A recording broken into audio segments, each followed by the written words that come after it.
Hi guys, I don't know if you heard us up until now. Hey, when that happens. So in the ring, this is ring number 2. We have Ross Hutchison in the red corner, Katie McMaster in the blue.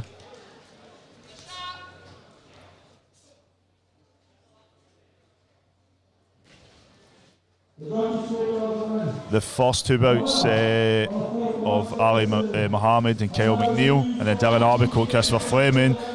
Both Kyle McNeil and Dylan Arbico get a walkover.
So last 10 seconds here, round number 1. This is the elites. This is the quarter finals, whereas in round number 1 is all the youth finals. So good afternoon. Welcome to Boxing Scotland's Youth and Elite Championships. My name's Jamie. You're watching JATV. I don't think the sound was working a second ago. What happened just before we went live on there was the electricity had sparked, so everything went off, so everything took a bit of time to get back. Now in the ring number 2 is Bout, which would be number 3 is Ross Hutchison in the red corner and Katie McMaster in the blue. And the 2 bouts that were supposed to be for that, Kyle McNeil and Dylan Arbico, both got walkovers.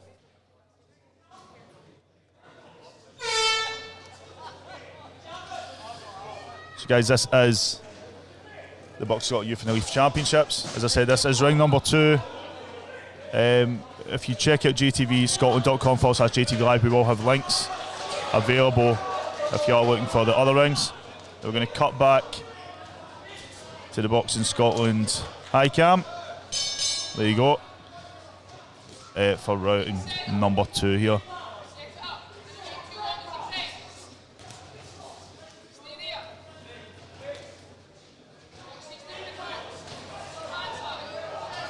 So you got Ross Hutchison in the red and Katie McMaster in the blue, but Katie McMaster's got the black and gold.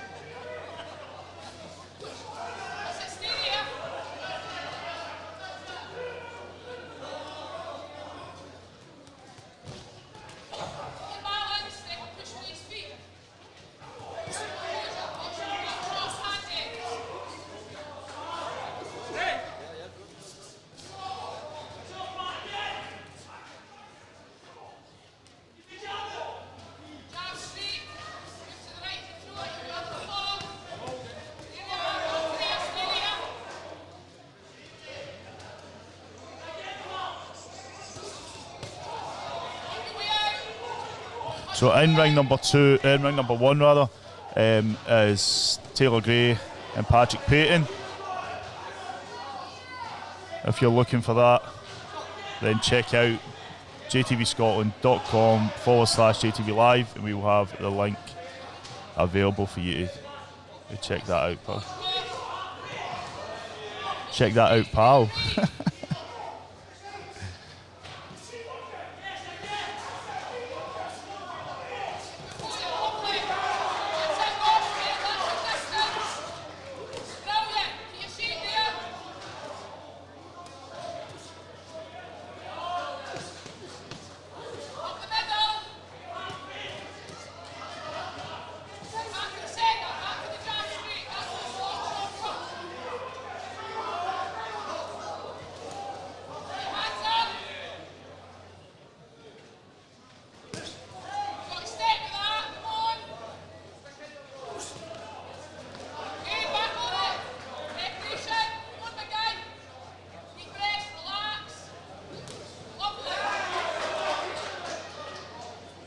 So this is bout number, which would be 3 because the first 2 were walkovers, and ring number 2. As I said, Ross Hutchison and Kieran McMaster. Next up we'll have Connor Crawford and Nicholas Devlin.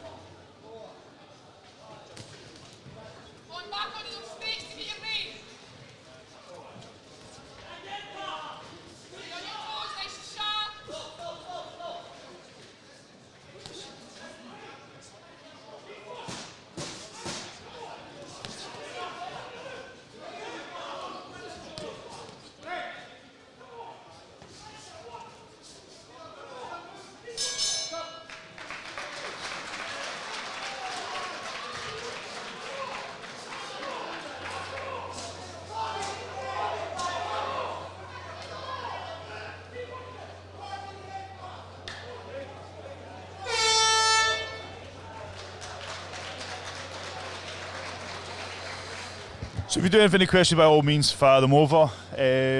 Ross Arix is bout number 8, which will be in the third bout time. So although it's bout number 8, there is a few walkovers, so we've already going to have 3.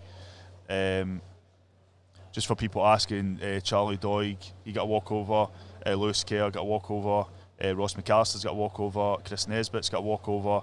Olivia Casasula has got a walkover. Robert McNulty, he's got a walkover. Ronald Devlin. So there's a few names on this I was dying to see. So there's another sheet. Robert Muir has also got a walkover. So we're going to cut back to round number 3 and ring number 2, which is Ross Hutchison and Kieran McMaster.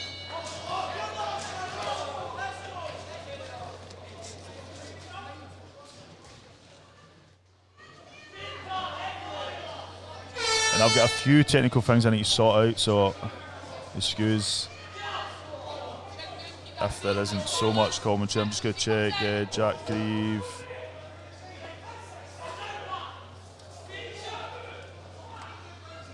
So I'm just reading through the lists.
Move it back over to ring number 2. Can we do a referee, Mr. Brown, brings both boxes together. So ring 2 is quarterfinals going to go to Vince. Ladies and gentlemen, And then so winner. Now through to the 60 kilogram semi-final. A unanimous decision in the blue corner. So that's Keenan Master through to the semi-finals next weekend.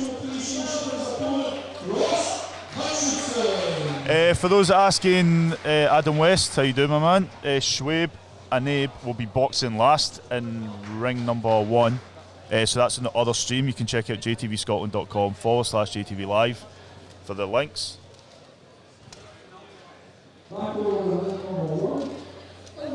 I'll post the links for.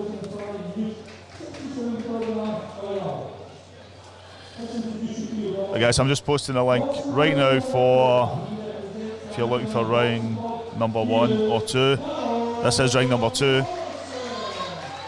We're only live on YouTube. As for some weird reason yesterday, Facebook seems to think we were stealing the content. So, don't really know how that is. Jack Golly's asking when is. Was scene fighting. So I'm just looking through these lists. It's sometimes difficult, man, to try and pick a name. Jack Grieve, Jack Grieve is bout number 21. So right now we're in bout number 4, Nicholas Devlin and Connor Crawford. And then Jack Grieve will be on in 11 bouts time. Ring number 1 is the youths. So a few big names later on, decent bit I want to see Shazman Parnaze and Tyler Simpson. We've got Paul Duffy, Zach McGuckin, Corey Utsa and Schwab and Abe. But also got William Williamson, Lee Welsh, Callum Smith, Marcus Sutherland, Brandon Grant, Andrew Snedden. Anyway, I'm just going to switch to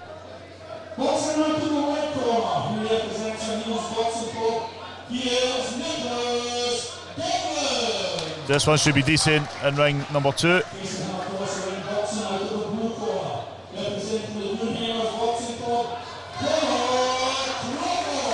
This is Connor Crawford and Nicholas Devlin, bout number 4, so quarterfinals.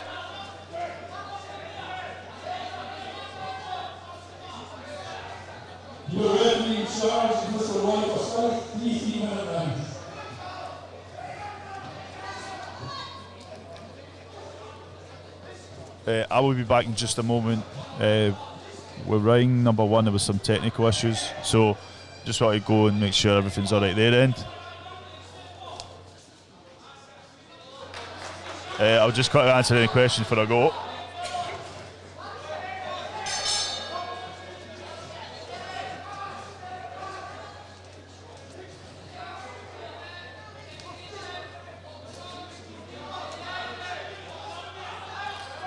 So I've posted the link again.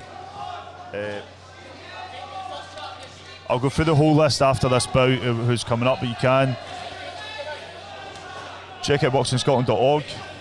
We'll get a rough idea of when boxers will be on.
So guys, I'm going to run through the bouts we're expecting here in ring number 2. I know there's a few people asking questions. Just bear with me 1 second.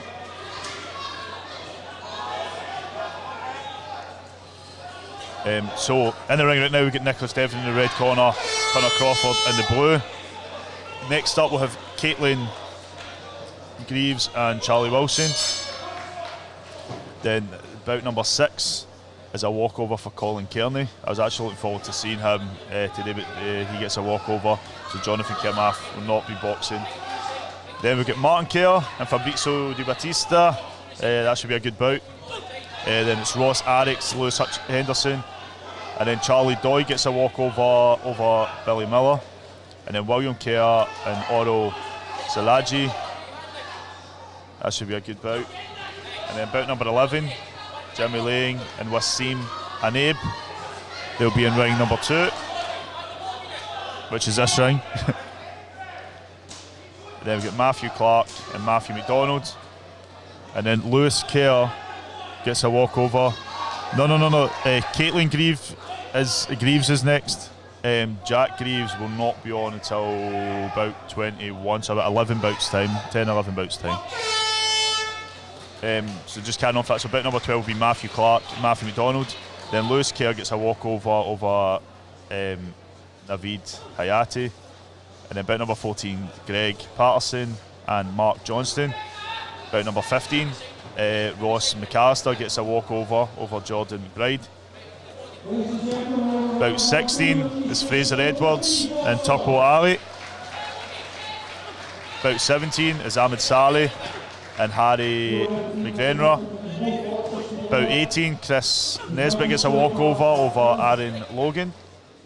Bout 19, Olivia Casasula gets a walkover over Ryan Cannon. Bout 20 is Lewis Fleming and Kieran Bergen. Bout 21, Jack Greaves and Aaron Devine. Bout 22, Alex Arthur and Mohamed Zakaria.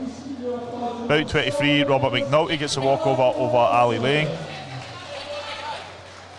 Bout 24, Ronald Devlin gets a walkover over Semiras Abdullah. Then bout 25, Robert Muir gets a walkover over James Nelson, and then finally Nathan Tarr and George Carson will be our final bout in ring number 2. Yep, Alex Ross will be on in 3 bouts time. It's 3 bouts away. You'll be able to see Ross Arix and Lewis Henderson.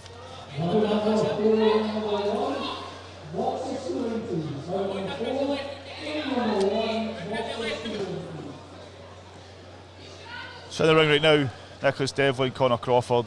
I've been quiet. I do really like both these boxers.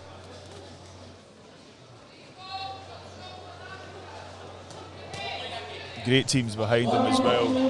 Both the O'Neills and Dunhamers.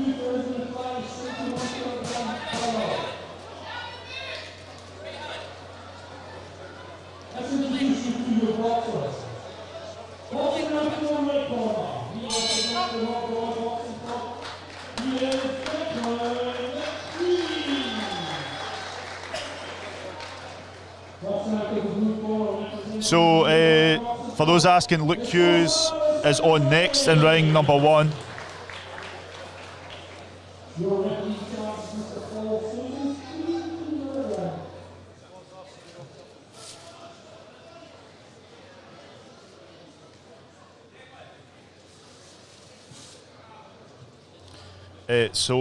I was asked by Pauline Kennedy. Pauline Kennedy, if you're watching this channel, you should be watching the next one. So I posted the link, just click ring number 1. So in ring number 1 right now we have Rob Royce, Declan McPhee and Isosa Osamweji, and then next up will be Luke Hughes and Leighton Stitchell. Let's go to the official announcement in ring number 2. Your judges scorecards and your referee, both boxers together. The winner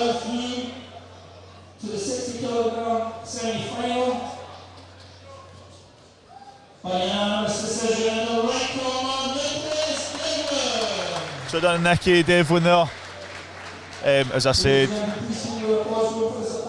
I like both Nicky and Connor. Both the guys put in a lot of work, as you would expect. So let's see what's going on. Let's see what's going on. So if you're just joining us, my name's Jamie O'Neill. You're watching JATV's coverage of Box Scotland's Elite and Youth Championships. We are ring number 2, just about to go into bout number 5. Caitlin Greaves and Charlie Wilson.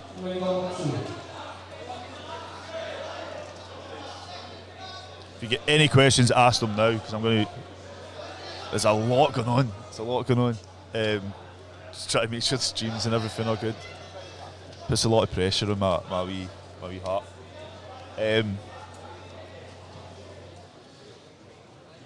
So this is the first female bout that I've covered on so we're just going to switch. Female semi-final, box at 60 kilograms. I'll be back in a second. Let's introduce you to your boxers. Boxing out to the right corner. She represents the Barhead Boxing Club. She is Caitlin Greaves. Facing her close ring boxer out to the blue corner, representing the Clever Miners Boxing Club, Charlie Wilson. Your referee in charge of Mr. Paul O'Connor, 3-minute round.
Ladies and gentlemen, the Class 8 final.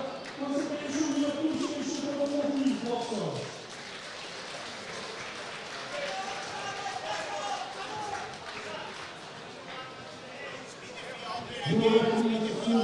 Both boxers together.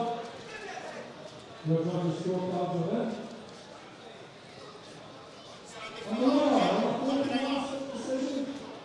And now the new score is used for the women's champion taking Up the table, let the hands go.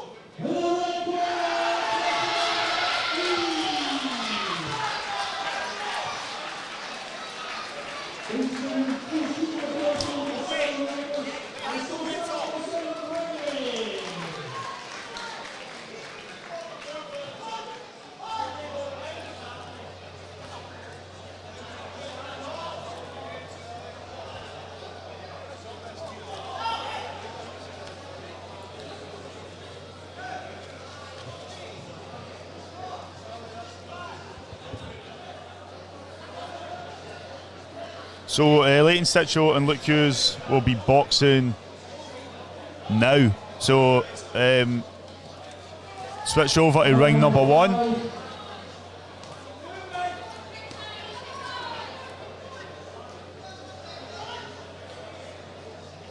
I'll just send you the link there, Cash. You can swap over.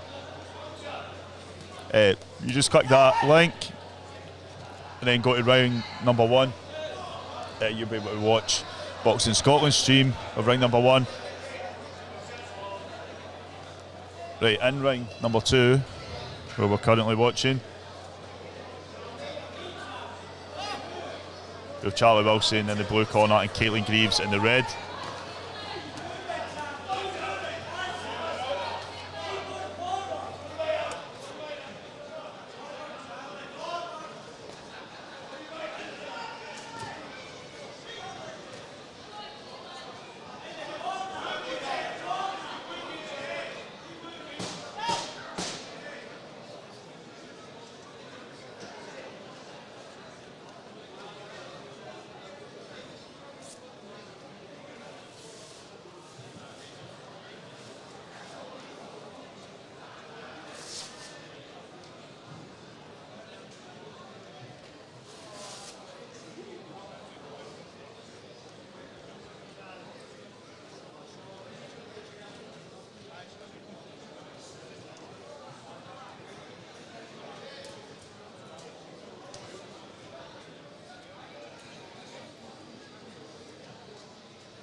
Ladies and gentlemen, once again, show your appreciation for both these boxers in ring number 2.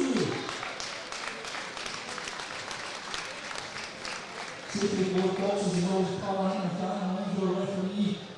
Mr. O'Connor has stopped this contest in ring number 3.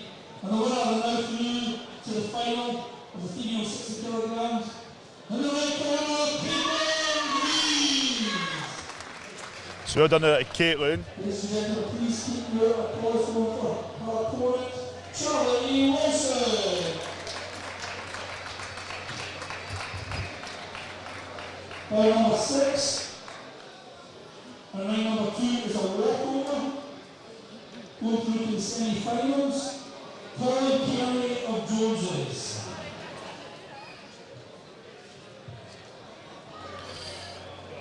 So guys, next up in ring number 2 is Martin Kerr, Fabrizio Di Battista. Joining me ringside is Robert McNulty, who was all ready to box today. But what happened, Robert? Boy says he's got COVID, so don't know. No turn up today, maybe a bit of fear, don't know. So give me 1 sec, somebody's just trying to ask for something.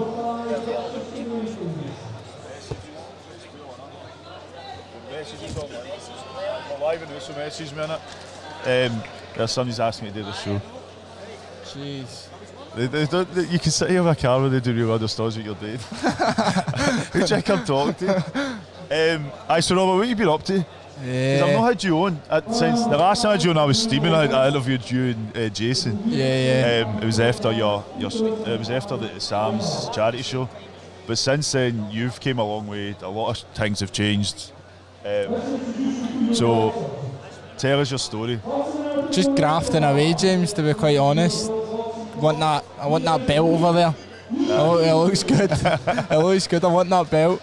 It'll be a tough semi-final if I go up against Alex Arthur, but it's what it is. I train hard, so I should win.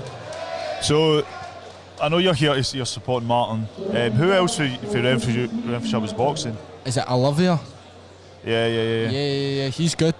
Very good. 75.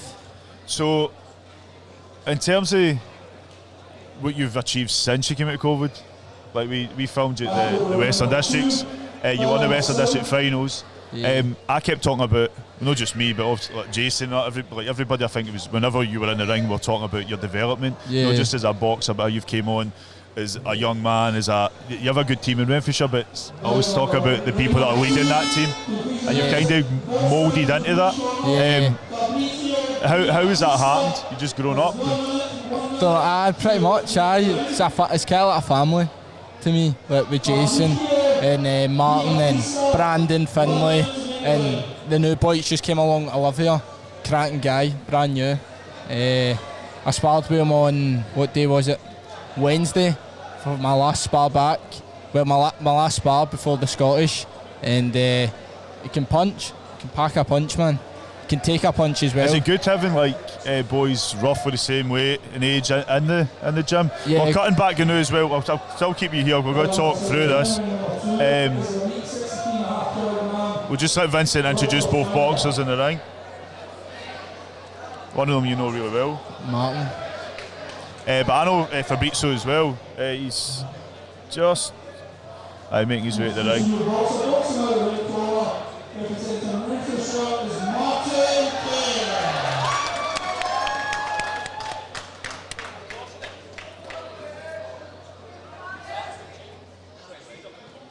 It's always a good team of yous that come for Renfrewshire boxing, which is good. You would have been on later in the day. It would have been about 23. A long way, innit? A very long way. But now you get through to the semi-finals. Semi-finals, yeah. But do you know who you're boxing? Because that bout's still going ahead. I don't know. So it's either going to be Mohammed Zakaria or Alex I Arthur. don't know who this Mohammed guy is. I've seen him a few times, man. He's a decent boxer. Don't know him.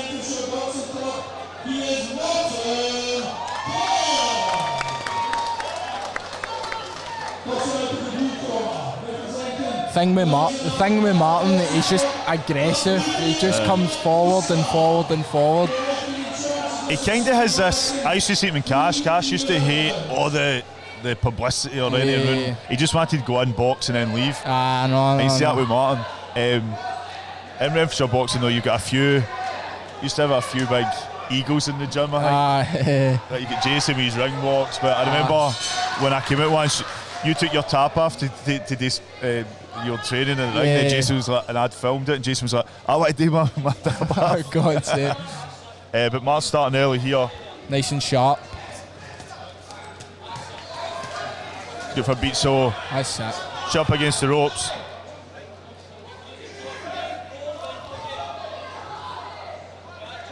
A nice fast start for Martin. And this is what I mean, he will just get in the ring and box. He just wants to get on with it. So I mean, you've only got 3 rounds to box, so they're better off getting the first 2 out the way, nice fast pace, leave the last one for dancing about. Sometimes we see the opposite way. Sometimes if people take the first round to try and suss each other out, and I'm like, just go for it. Different styles, I suppose. Especially when you see people where they're roughly at the same level, and they don't want, one doesn't want to go forward, the one doesn't want to take a risk, and you're like, you just need to get in. So referee Stevie Morrison's given a count to Fabrizio in the blue corner. He's got the red shorts, and Martin is looking to just continue where he left off.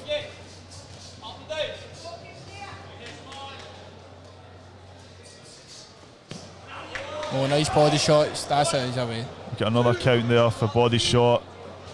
Brilliant body shot. I don't think the referee will allow this to go on. Oh, he is. One more I thought Fabrizio was in a lot more pain. He's taking a wee breath. But Martin will... I reckon another countdown, he's gone.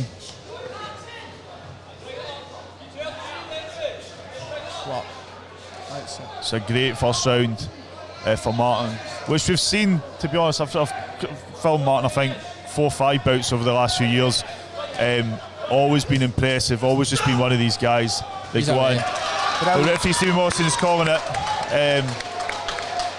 We will wait for the official announcement before we let you go, Robert. That's what you got to do now. That's your day done. I know.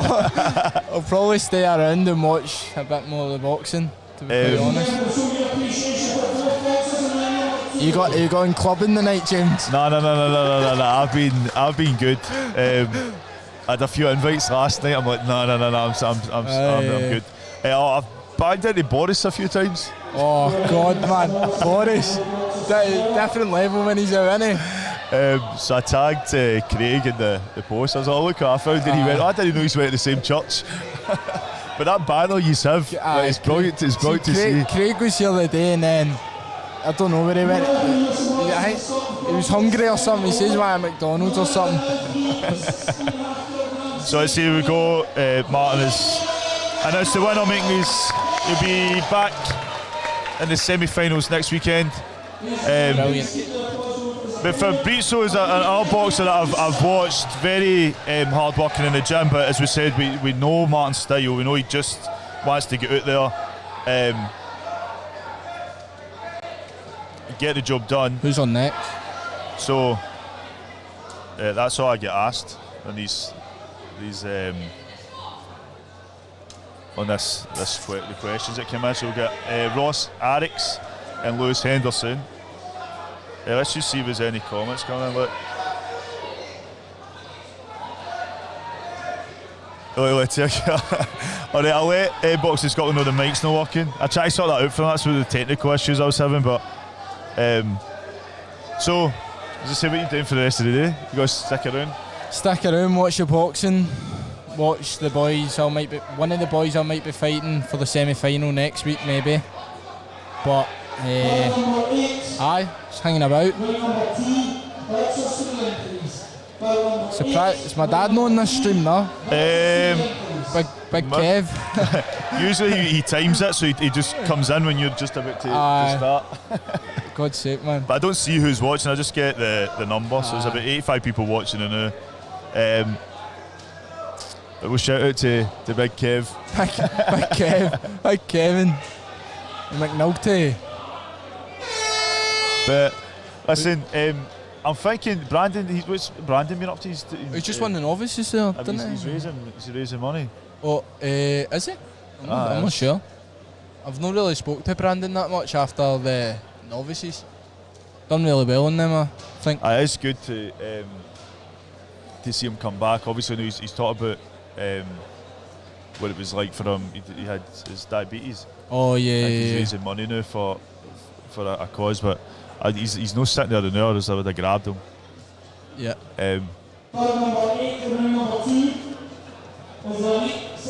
So somebody's asking, Wasim. I've already answered this question. Wasim will be on. Where is he? You see Wasim's name? I think these are one of the boys Martin could be fighting. We'll switch to the Boxing Scotland camera now.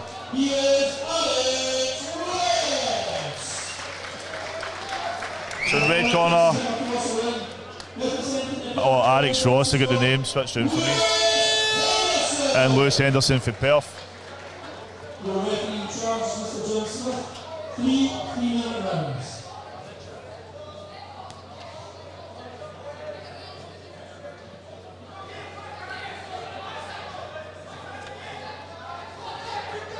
Do you know what live stream kicked off yesterday because they thought we were stealing it off somebody? Who's that? Facebook kicked our live stream off yesterday, and they basically said that we were stealing a stream for someone else. And I'm like, it's your stream. That's a joke, innit? Oh, they don't let you do nothing. I'm looking forward to watching Harry McGregor. You boxed him before?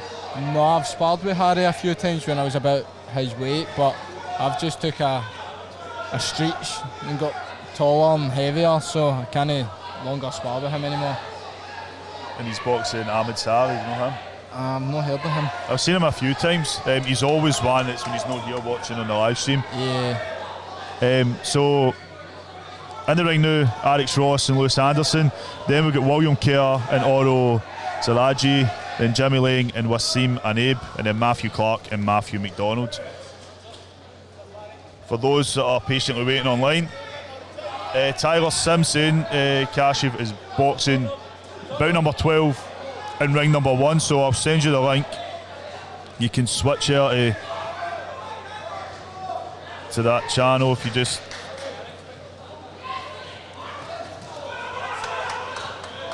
so click ring 1 on that channel, you'll be able to watch ring number 1, the Boxing Scotland's stream.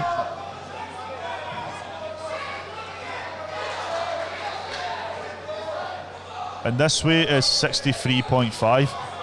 What do you weigh? 80? 80. Oft. Big boy weight. You get up to my weight. Soon I'll need a bra. So talk about like the laugh that you have. I know you and Craig got on. Boris is a bit of a character as well.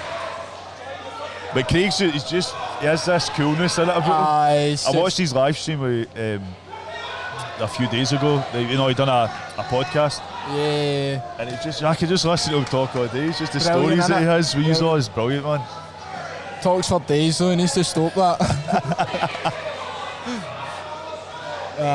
But do you get a chance? Do you get a chance to spend time with other coaches? Is it like even the pro coaches?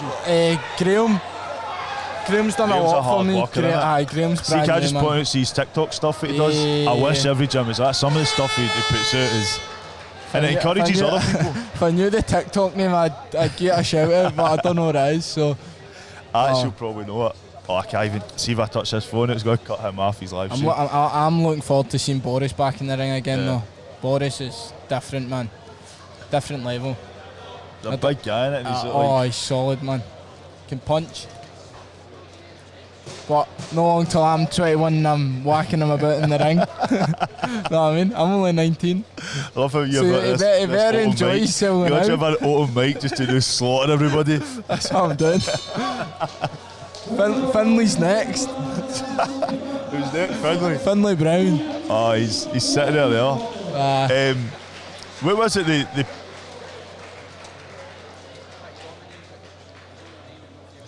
What was it that happened the other day? They posted like they posted a picture and Finley was like, "Oh, that's what I get because he was too tall." I think they kicked him at the 40. Oh, did They're like, "Oh, you're too tall for this one. Go take a picture." yeah, He's shut up as he's well, getting man. so tall, man. And I hadn't seen him. for a break during the Through the COVID. COVID, yeah. So like when I was you see him, you're like, "What the fuck is going on, man?" He's getting big though, isn't he? Aye. I'm 6'3". I think he's about 6'2" and a bit. But he's catching up with me. I reckon time he gets to 18 he'll be about my height, maybe bigger.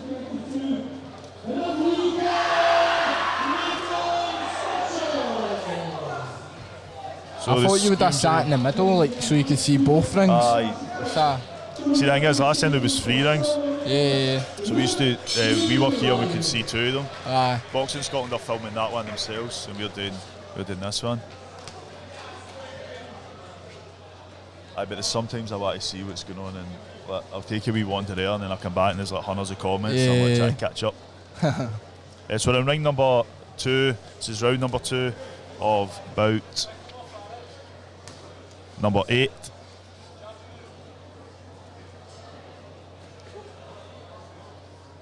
You've got Alex Ross in the red gloves from the red corner and Lewis Henderson in the blue.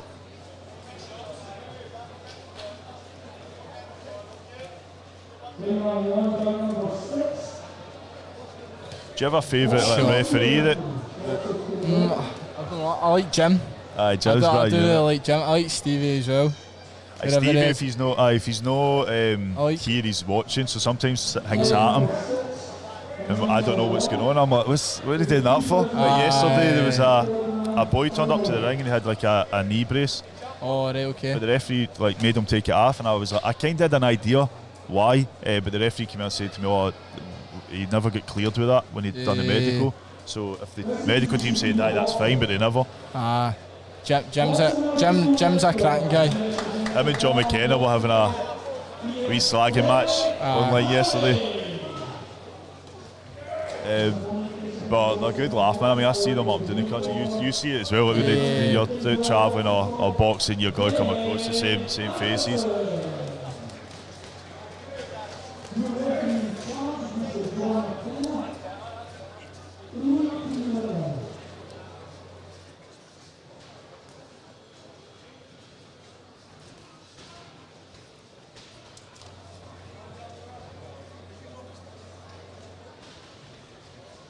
So Alex Ross is in the ring now for those asking.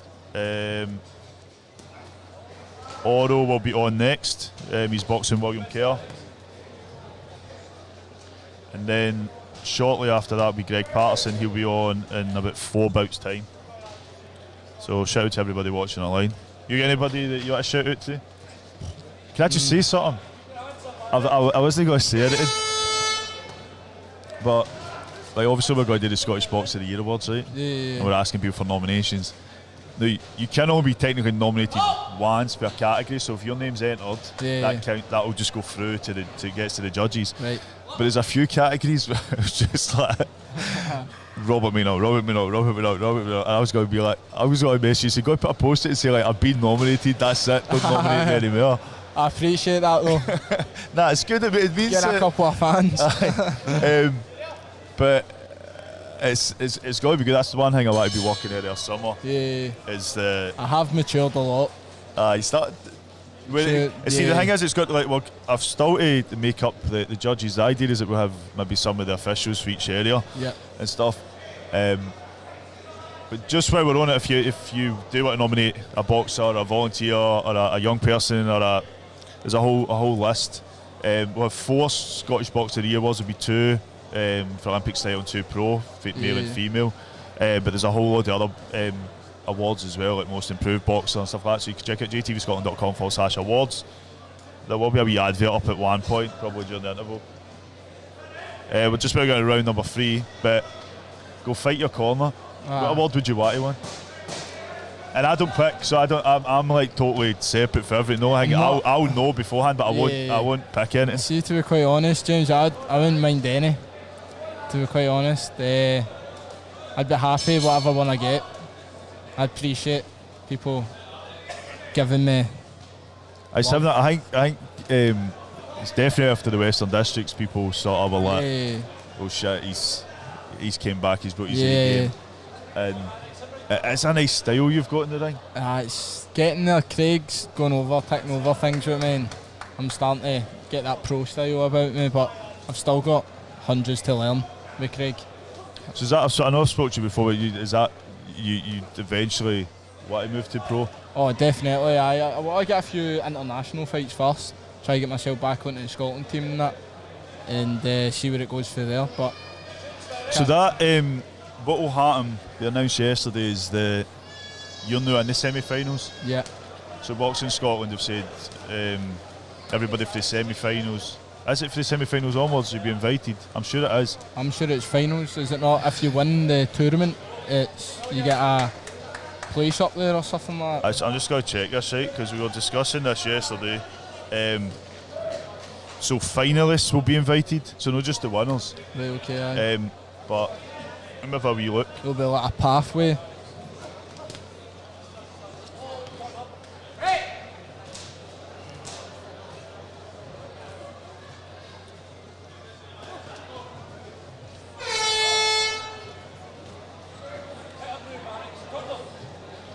So upon completion of the elite and youth semi-finals, all winners, i.e. all finalists.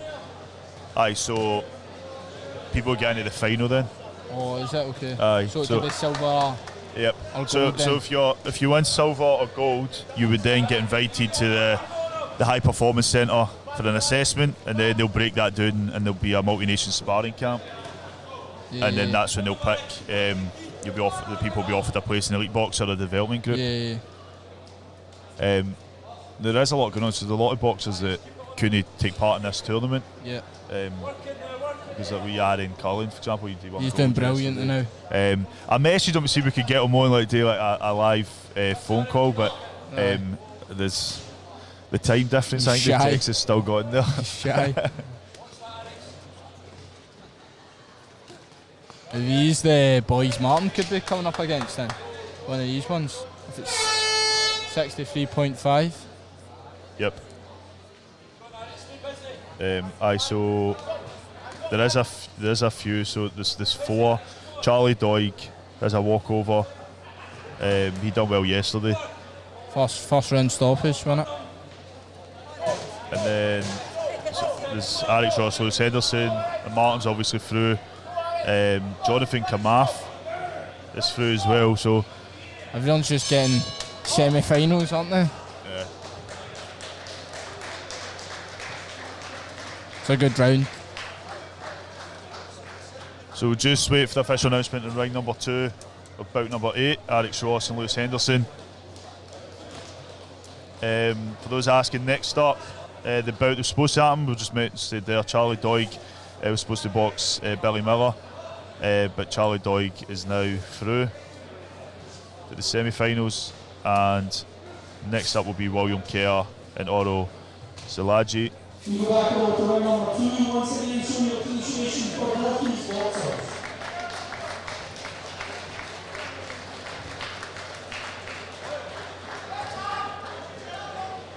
Lewis Fleming will be bout number 20 in this round.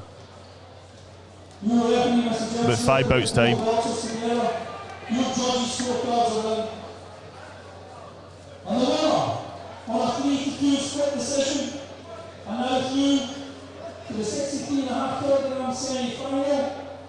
And the red corner, Alex Ross. Well done there, Alex. Gets through to the semi-final, and we just mentioned some of the names.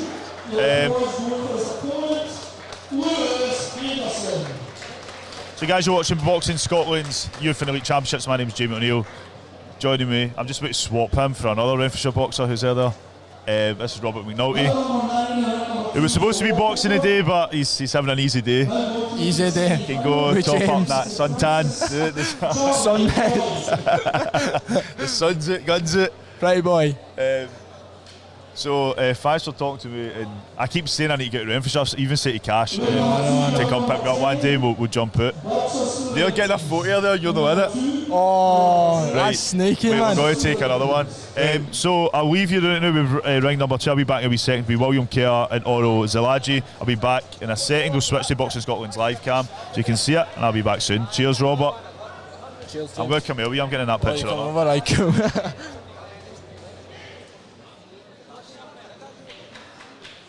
Bout number 10, ring number 2, is the elite 67 kilogram quarter-final.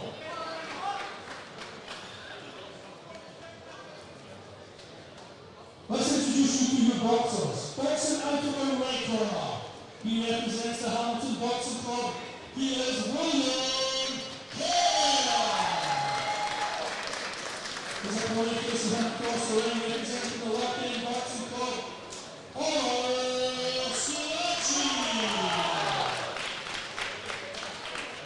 Your referee staff is Mr. George Brown, 3 rounds.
So I did say this would be a decent bout.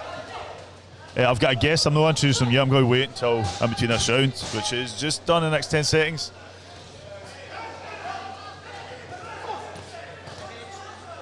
Got William Kerr in the red corner and Oro Zalaji in the blue.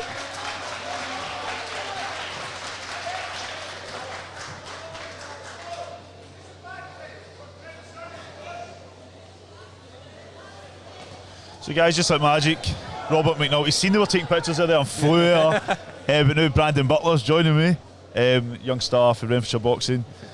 Now I'm very friendly with Renfrewshire Boxing. It's your favourite club, let's be honest. The thing is this is where JATVLive started. Aye, I went out to meet Jason and Shawnee and that, and then this is where we started. And so get the best part of it. Aye, he was. Robert was just taking that mic and just slagging everybody. He's going through Boris and Craig and all that, just like slaughtering them. So you've been good, last time we seen you won the Western Districts. Oh, the novices. Sorry, novices. And now what you've been up to? Nothing much, just obviously after my novice one, the charity and get in touch with me and that to be ambassador for them. So vetting's been really good since after the novices, enjoying it. So you kind of went through a whole lot happened during the whole lockdown period. The first thing you were doing, you were raising money for the gym, so you done it was 24 miles in 24 hours. Aye. We came out and filmed that. You were recognised for that. Josh Taylor, when we did the Josh Taylor event, he gave you an award and a thanks and that for it. So now what you're doing, you're raising money. I'm raising, well, not raising money. You're asking for donations, for the type 1 diabetes charity, because I'm type 1 diabetic myself, so it means a lot for me. Like, so have you always been diabetic, or have you just recently found? I just got it. That fight there was my first bout with it. Wow. So a lot of hard work went into it, but couldn't have done it without Graham, Sam and my mum.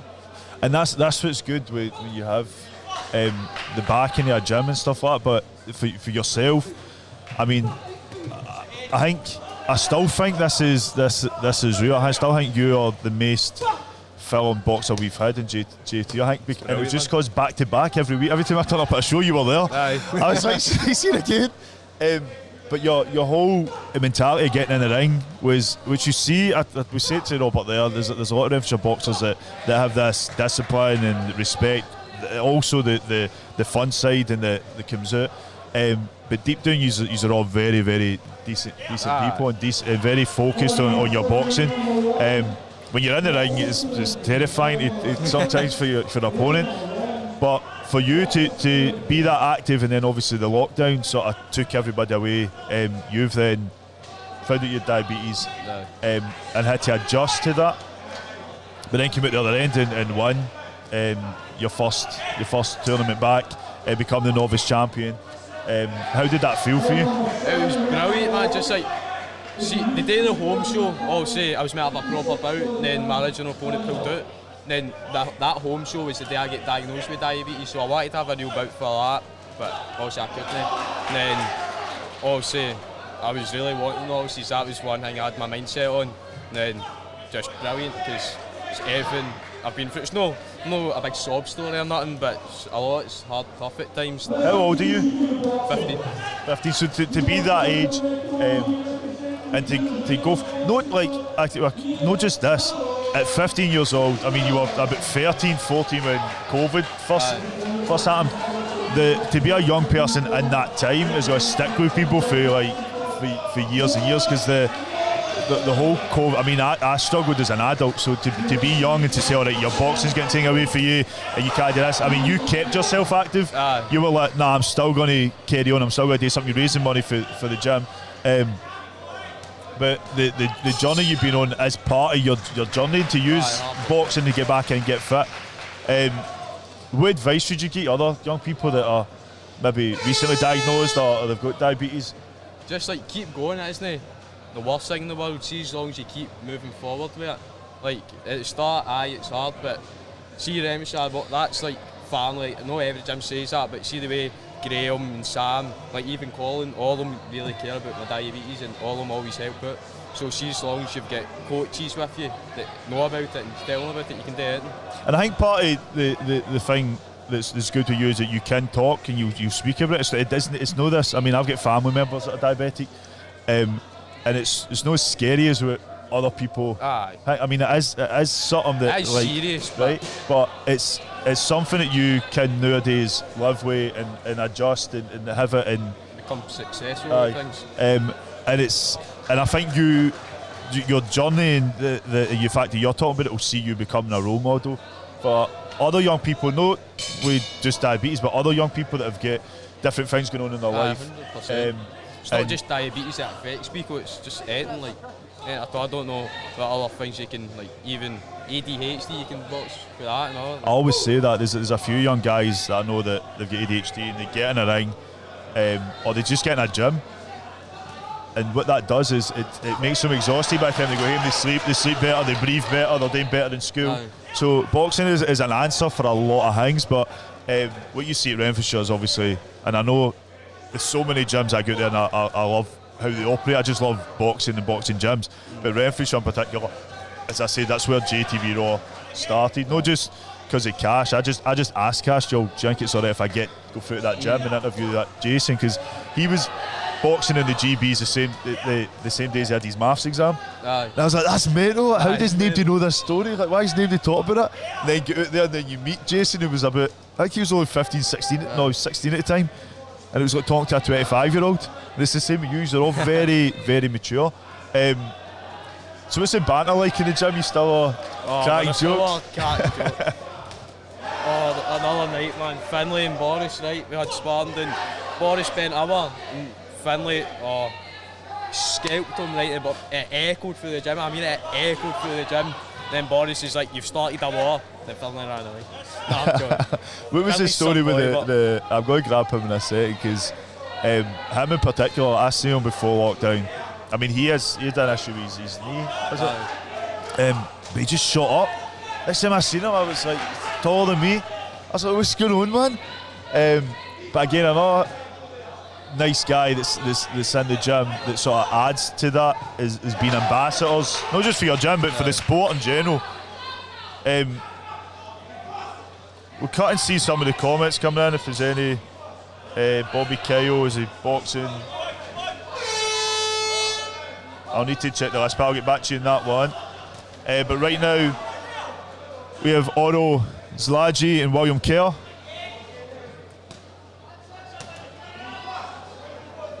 Hamilton and Lockend. Another Lockend boxer I was waiting to see was Ronald Devlin. I've never seen him since before the COVID lockdowns, but he's got a walkover to the semi-finals next week.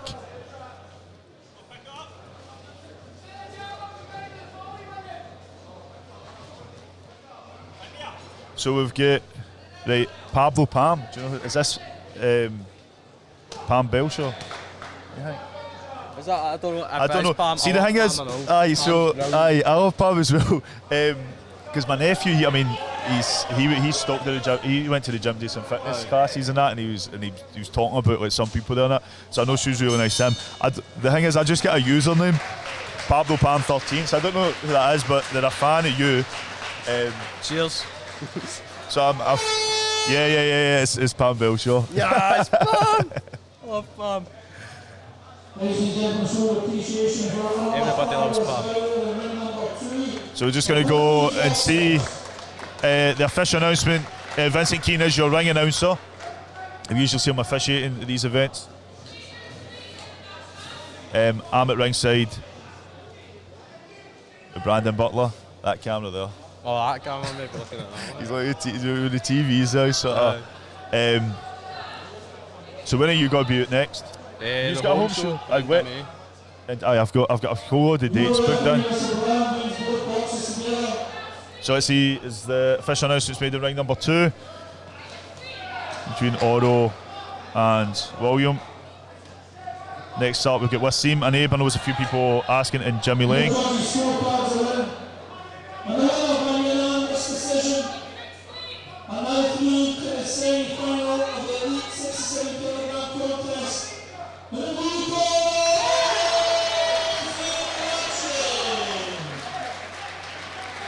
So well done both guys there.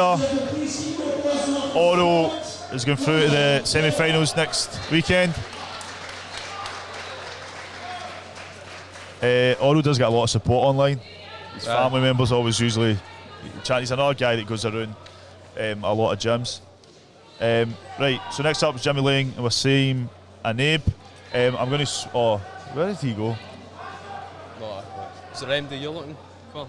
This, the big names you like? Do you know the funny thing is when I came, somebody's like, "Oh, who you went to see?" And I was like, "Oh, Robert McNulty." I just, and then I come to see Oz walkover. This is bout number 11, making their way to the ring. I'll be back in a wee setting. But listen, Brandon, thank you so much for chatting to me.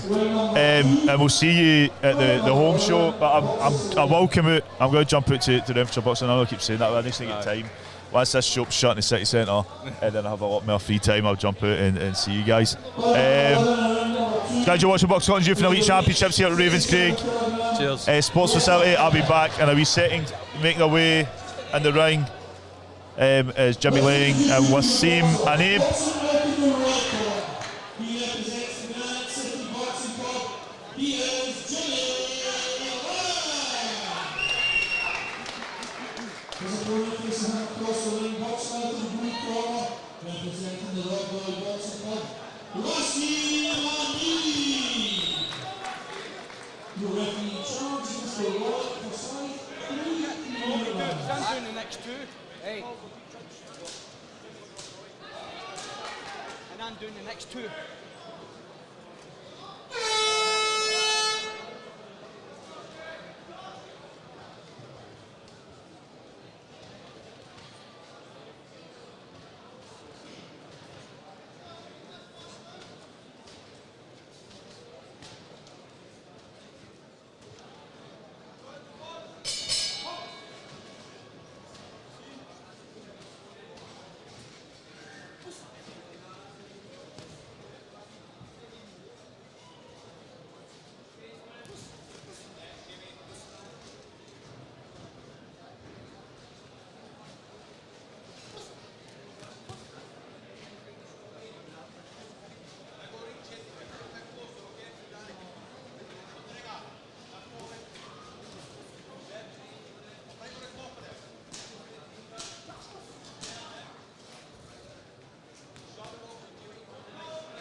and gentlemen, once again, to the appreciation for both the boxers in ring number 1.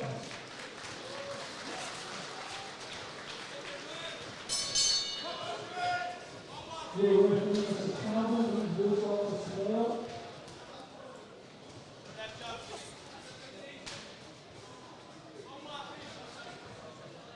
New scorecards are in. The winner, on the unanimous decision in the new Scottish Youth Champion, 2022-26 pounds, in the blue corner,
you enjoy that one. Wasim and Abe and Jimmy Lang get the official announcement in ring number 2. Show your appreciation for both these boxers in the ring. Your recognition of signing these both boxers together. Your judges' scorecards are in the winner. On a 4-1 split decision, a 93.67 kilogram semi-final, and the blue corner, Wasim Rami. So I watched this for the other side of the ring. I've got Jimmy Lang, but well done Wasim. Great young boxer, I've seen him a few times. And Shoaib and Abe is boxing last in ring number 1 for those asking.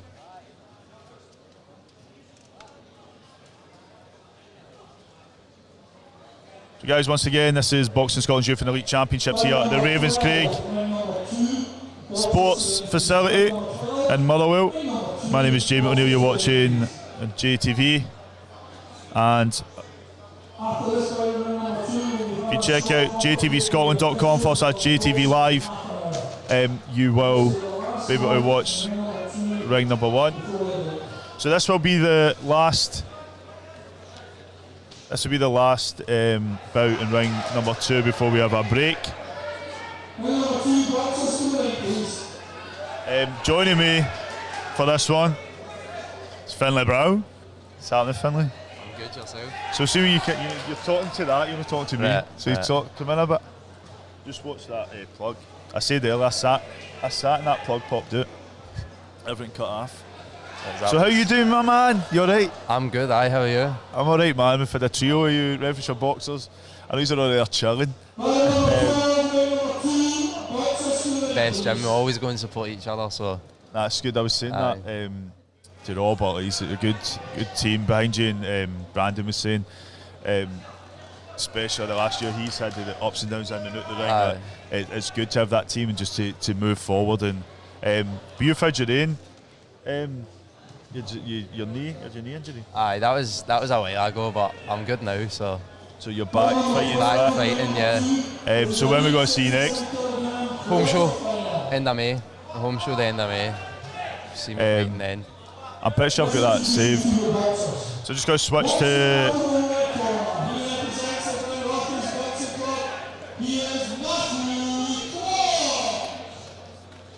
That's Matthew Clark for Glen Rothus. And in the blue corner, we've got Matthew McDonald.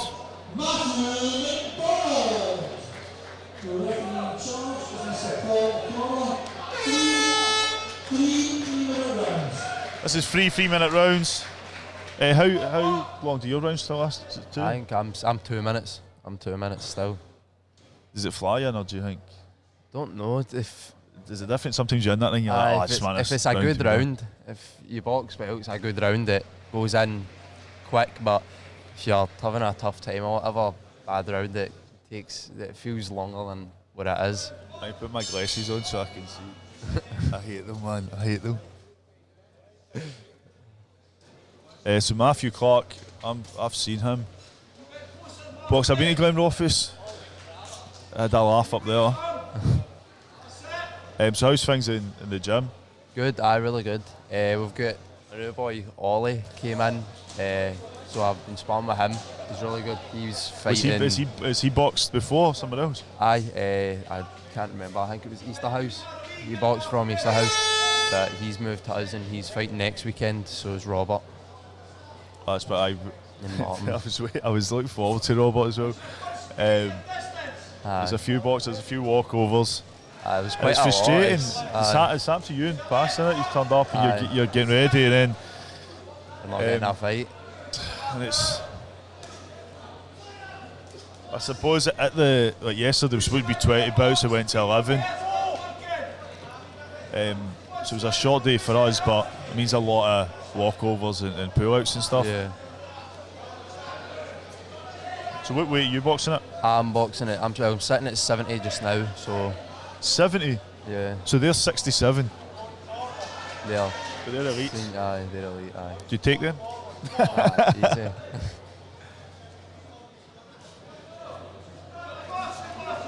So advice should we begin these? It's a lot slower and calmer at the elite levels. Yeah. The Scottish as well, you see the difference was we were in novices a couple of weeks ago watching Brandon, and the novices they just go for it. The pace is just crazy, man. The Scottish, it's a lot more relaxed and calm. But your nerves as well, like obviously in novices it will be their first tournament, so just nervous energy. So Matthew's got the red corner. He's very focused boxer. As I said, his home show that we covered. I'm sure it was like first second round stoppage. You enjoyed Martin's bout? Oh, it was brilliant. Martin's fight was absolutely amazing. It's just the only way to describe Martin is he's Martin. He's an absolute unit. There is some guys I see. Can't remember his name. There's a boxer that I seen, and he's like a smaller version of Martin, an even smaller version. And he has that mentality. He just wants to come out, box. Yeah. Doesn't he really like all the other stuff that goes on? Martin's brilliant. He's got his own style, you know what I mean? He does it brilliantly. I'm just going to shout out to Susan. His son, Oral, just won a few bouts ago. Wayne Adams, Mike Lavin, Sean Boyle, hi, everybody there. Johnny me ringside. Wait, do you all have the same nickname? What do you mean? So who's Pretty Boy? Robert. What's your nickname? I don't have one. You don't already get your nickname then? I don't know. Brandon gets called Tid, and Martin gets called Taz, the Tasmanian Devil. So we need. Do you have a nickname like Finn? I just get called Finlay. I don't really have a nickname. So what happened the other day after we Brandon posted a picture and then you commented under it. I'm not stalking you or anything, but you commented under it saying, I was too tall for the 40. Oh, because Sam, every time we get a picture, Sam will refuse to stand next to me. So Sam, we get a picture, it was Graham, Sam and Brandon, and Sam posted the one of him, Graham and Brandon, and I messaged I was too tall because in the one I'm in, I'm a lot bigger than the rest of them. It's discrimination against me. No one wants to stand next to me in photos, apart from Robert. You have shot up though, innit? Yeah. Robert's still taller, he says. Aye, Robert's a wee bit You're taller than me, but aye, Robert's a wee bit Sam taller. about 6'2", he said he's 6'3". I'd say I'm about just under 6'3", touching 6'3", maybe 6'3" and a wee bit, but there's not much between me and Robert. You usually find that, see, that when you're at, what age are you now? 16. 16 years old, nearly 6'3". But usually find in the years between 14, 15, 16, you just take a pure shoot up.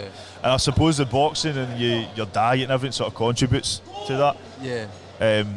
I was quite chubby and small before I joined boxing. I played football and I was kind of falling away from it, and then I went to the boxing gym, and I think within a year I just kept growing and losing loads of weight. Aye, because I was saying during the whole COVID restrictions, I didn't see you at all. Yeah. And then when I seen a 40, and I was like, how tall is he? And I was like, and then I got a 40 with you, and I think my hair just sort of, that's why I spiked my hair up so much. Before you came, I was like trying to spike up as high. Like you kind of like flat top, I'm like trying to spike up as high as I could go, just so I could get a few extra inches on the top. So you're going to be boxing at the home show in May? Boxing at the home show, yeah, looking forward to it. I love a home show. Where is that going to be? I think it's the Normandy again, on a Sunday. Sorry, we're using that camera.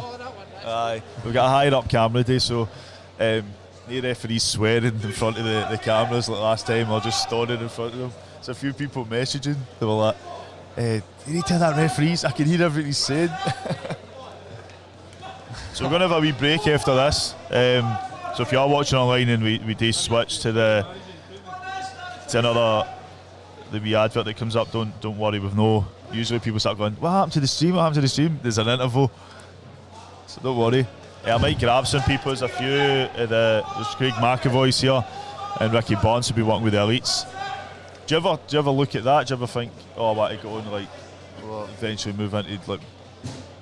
Do you know that these guys are travelling? You've got like Aaron Curley. Boxing Scotland. Aye. Well, I'm doing the pathway just now, and I've got my assessment for it in 2 weeks. So hopefully perform well there and get into the development squad. That's the goal. Did you see some of these guys that are travelling abroad? Yeah, and that, Aaron. I'm good friends with Aaron, and he boxed brilliant. Won Lithuania. Yeah. I boxed brilliant there. Aaron's a really good so boxer. he got gold yesterday. Sonny Kerry as well got silver.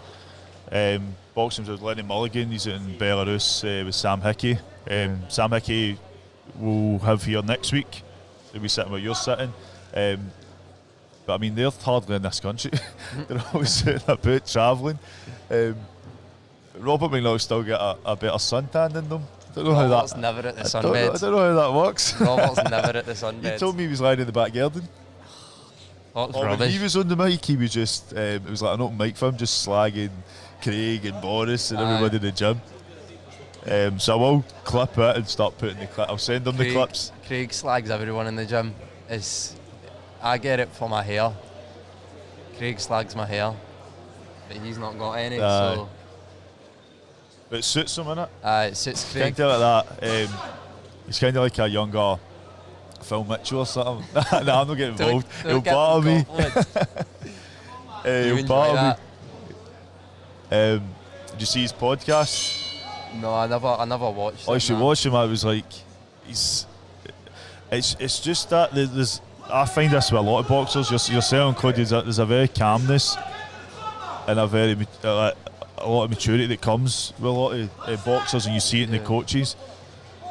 And I know he's got tons of stuff. I mean, obviously, like I know what Cash is like behind the scenes, and I know sometimes that, like him and Craig spent so much time driving and stuff. He's got all these stories of what it's like with him. Cash is in the gym. He's coaching now. He's coaching in the gym, so you always see Cash. But he wasn't in for a while, and then obviously he came back, and he's brilliant, Cash. So last week there's a young boxer for our area, Hasid Barker. He boxed in North Glasgow. So Cash, I think he picked him up last Friday. I was in the gym. I seen him. He was doing pads and that with Cash. Yeah. But it's just, I mean, sometimes the areas that we're for, there's a lot of boys get involved in one thing or another. Yeah. So like it's important to have a sort of focus. And boxing can give you that. Boxing gives you this whole lifestyle, friendships as well. That I mean, you guys like you meet loads of people through boxing. You know, but it is good. Yeah. And then you've got the mammies and all. Your mum was just like, you should have some of the mothers. And I said, jump on then. She went, I know nothing about boxing. I said, I heard that. Oh, she's brilliant. She doesn't even watch my fights. She goes to the toilet and hides. See, I know I've said this before, but that's how I started. I didn't like watching. My mate Ahmed Muever, he's boxing, he's in Northshire as well, a lot in it. And Cash, I used to know, like, Cash never even invited us to his fights.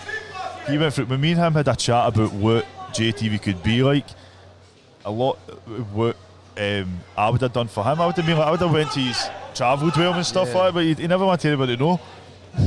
And then the whole interviewing and stuff. So the whole idea is to sort of break people at their shell. But yeah, I like going and watching fights, but I get more nervous for their fights than I do my own. I was getting nervous for Martin's fight. I don't even know why, but it just happens. Martin performed really well, boxed brilliantly. But we're all boxing again next Saturday, Robert, Ollie and Martin. So you're boxing next? All of them. Oh yeah. If I ran for trial, I'll box. So it'll be the semi-finals, and then I think the finals are going to be in April. Is it? No, maybe I've just made that up. I think the finals. There's things I can't say because the Boxing Scotland, obviously they're speaking to people about how that's going to work. So I think the date, I don't know if it's 9th April's in my head. So this is end of round 3. As I say, we're going to go for a wee break after this. But still with me, Finlay Brown. for Renfrewshire Boxing. I was going to say, oh, he's got a girlfriend, so don't bother chatting, but I don't know if he's everything good, your love life. Who, me? No, I've not got a girlfriend. Oh, he's not got a girlfriend, so you can there you go. Start adding him in Insta. Somebody, I had Chloe Bodwick on the show, and this guy started going, oh, how old is she? I was like, mate, I'm not Sarah Black, I'm not setting up dates on a live stream, mate. Your mum is Shorty could do things like that, I'm not doing shit like that. Sorry, we'd love that. So, we will just go back to ring number 2 for the official announcement. By unanimous decision and now through to the 67 kilogram semi-final. And the blue corner, Matthew McDonald. So both guys called Matthew. Well done, Matthew McDonald in the blue corner. Matthew Clark's the tough guy. I've covered him at his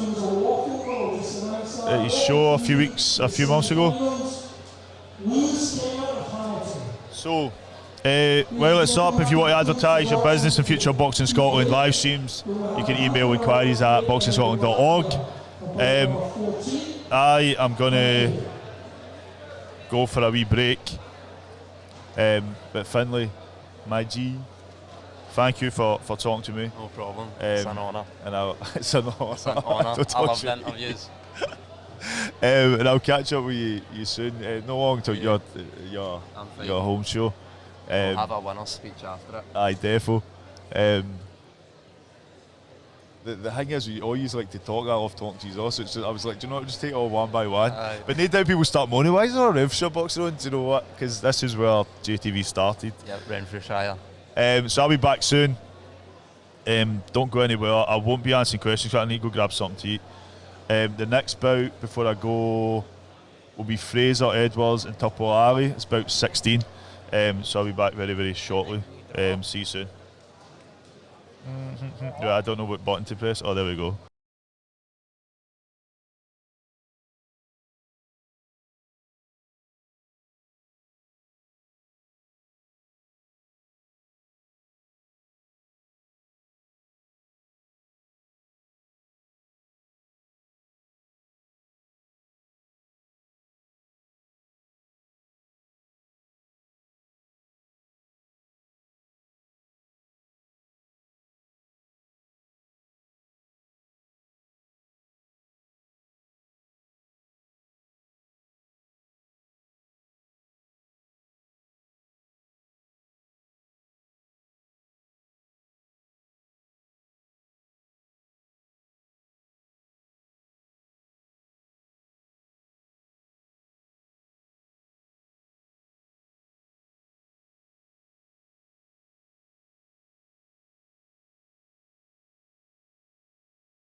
This is Elite 71 kilogram quarterfinal. Let's introduce you to your boxers. So welcome back, guys. He represents the United City Boxing Club. Here's Greg Patterson. His opponent across the ring. In the blue corner, representing Muir Hill Boxing Club, Mark Johnson. So in the red corner, Greg Patterson. Blue corner, Mark Johnson. Stephen Morrison is in charge of the action. This will be 3 3-minute rounds. And you're watching Boxing Scotland's Youth and Elite Championships here at Ravenscraig Sport Facility. This is ring number 2. Don't forget you can check out JATVScotland.com/JATVLive if you are looking for ring number 1. The ring number 1 isn't back up yet after the break, but the officials are just taking their seats. They'll be ready in a few seconds. In fact, they look like they're ready to go.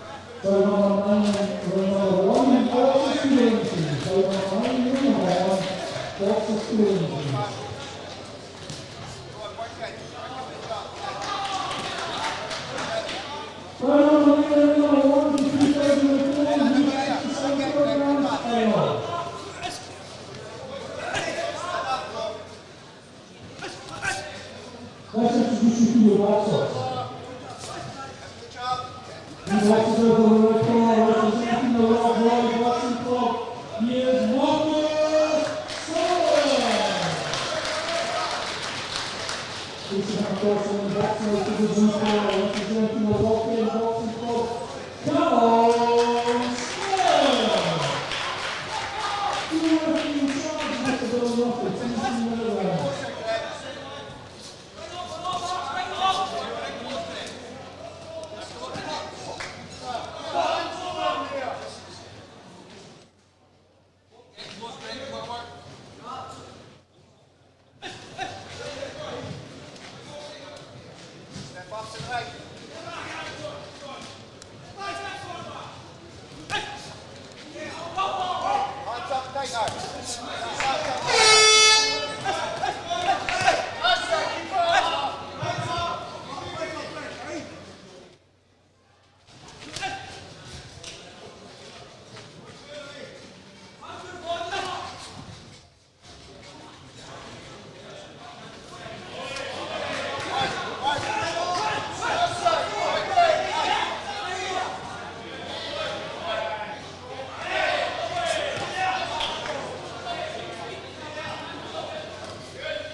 Nice work there from Mark in the blue corner. Big shots. Greg is getting a count. What I like about Mark is he switches quite nicely. Looks like he's going sometimes for the head, gets to the body, and changes it up. Makes it difficult for his opponent. And Stephen Morrison has called it.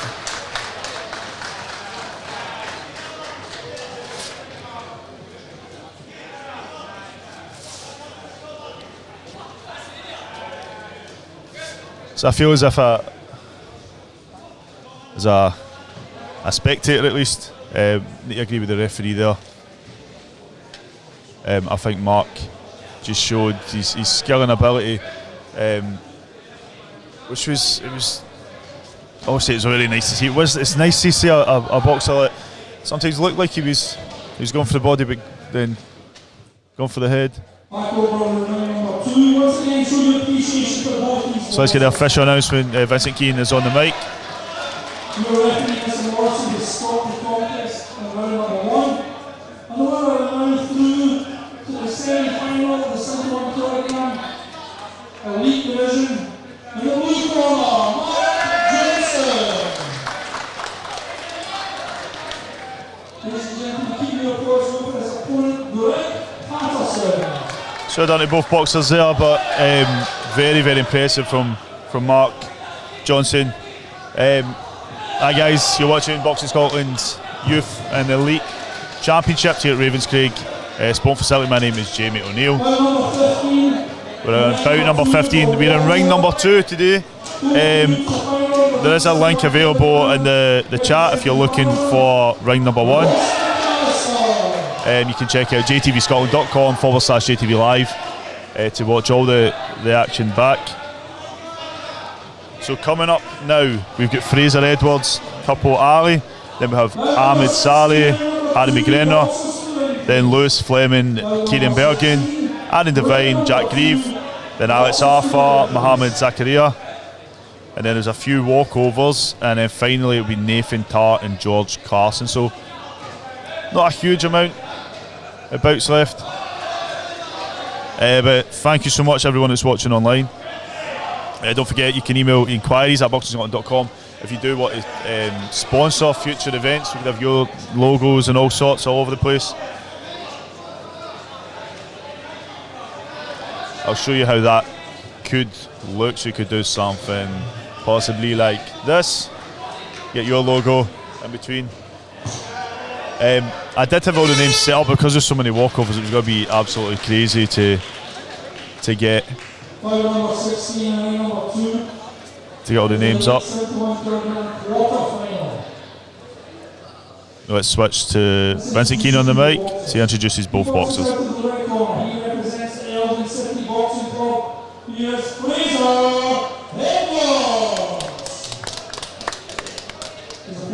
Across the ring, boxing out to the blue corner, representing the Dunhamers Boxing Club, Couple Ali. Your referee charge, Mr. Jim Smith, 3-minute rounds.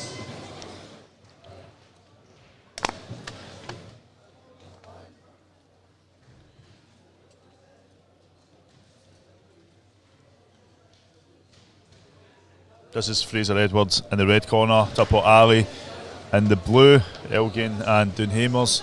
The Couple Ali I've definitely seen and remember from before. I remember being impressed back then.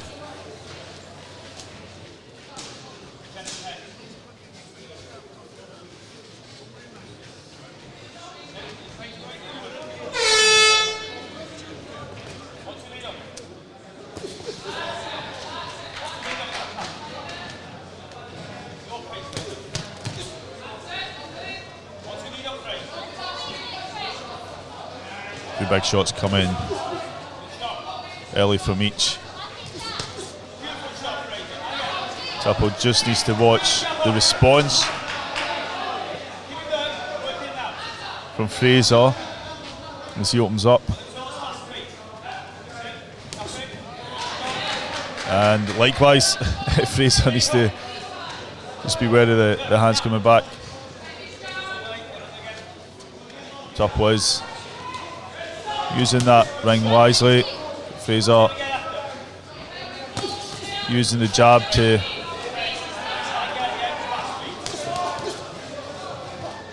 try and get some distance for his opponent. Couple shaking his head, I think.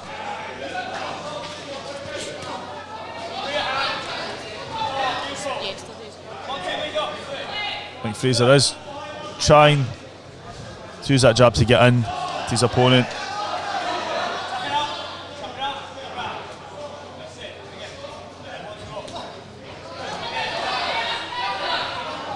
The Couple really starts needing to respond. Really needs to get, because Fraser is getting some success. And Couple can't just keep waiting. The referee Jim Smith just reminded Greg to watch the shots to the back of the head.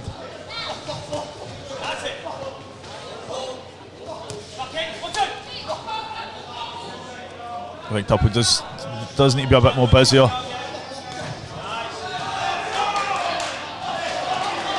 There's 3-minute rounds.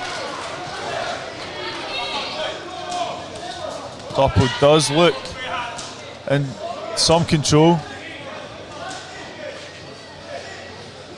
But as I said, for me, most shots landing are coming from Fraser.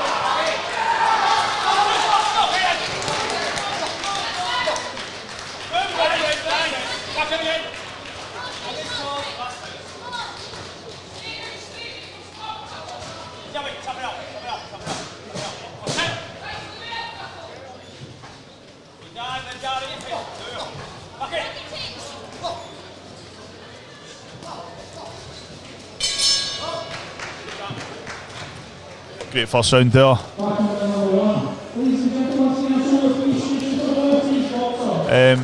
Let me know your thoughts. So I've already ran through the list. I'll try and run through some more. So right now, we've got Fraser Edwards, Tupper Ali. Next up, Ahmed Saleh and Harry McGrenor, for those asking.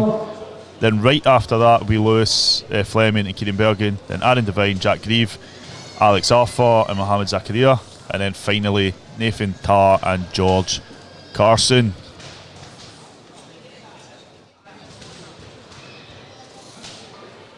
So 5 bouts left after this.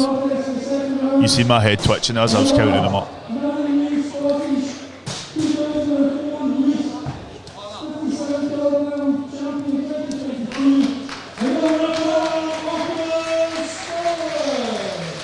So round number 1 is all the finals. So they're announcing winners. Let's go to round number 2 and round number 2 for bout number 16. So what I'm looking for with Tupper Ali is just to be a bit more busier.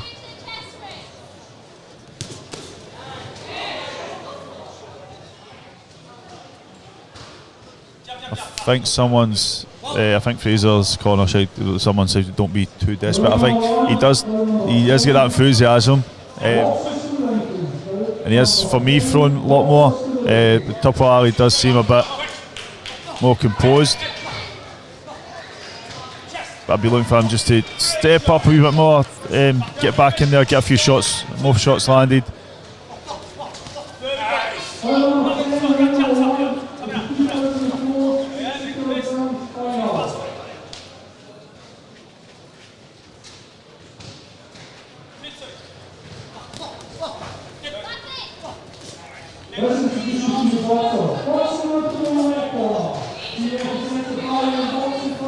So we have another 3 bouts after this, and then it's Alex Arthur for those asking online.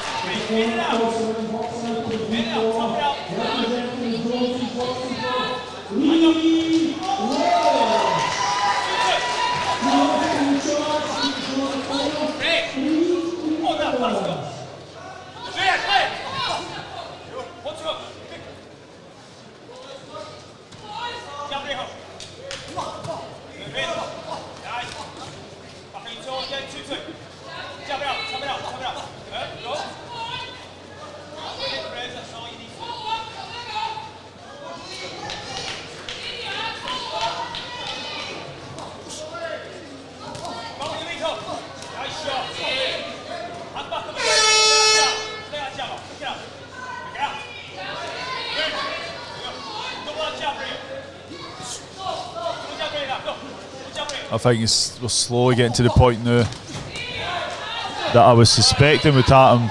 Tupper Ali is now pushing Greg in the back foot as he tries to take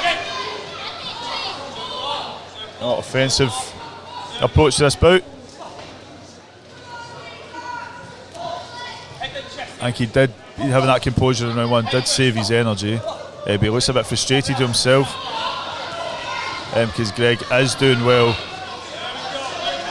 using those both left and rights to keep Tupper at bay. We're going into the last 10 seconds of round number 2.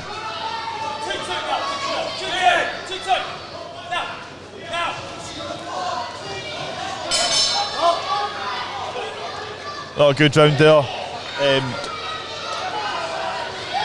Maybe a bit, I don't know if it's a bit more even, to be honest. I still think Greg's landing more and being busier. Tupper does look very composed, and it should be just needs to maybe step up a bit more. I'd suspect we'll see a lot more of that in this round.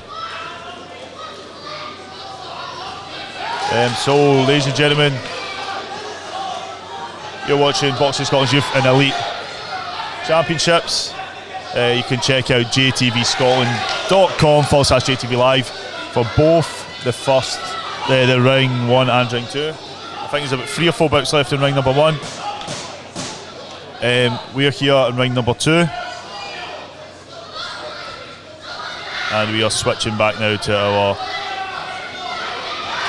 Boxing Scotland live cam. There you go.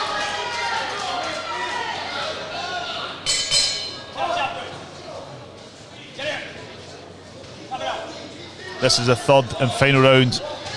In the red corner, Fraser Edwards. In the blue corner, Tupper Lally. And I think this will be a bit more of an explosive round.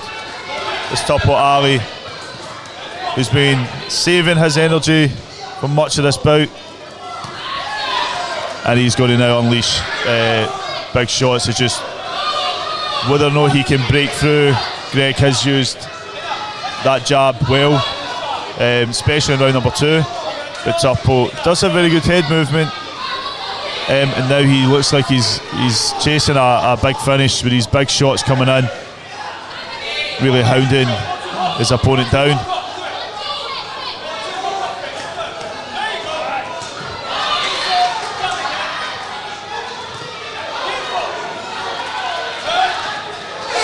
Sorry,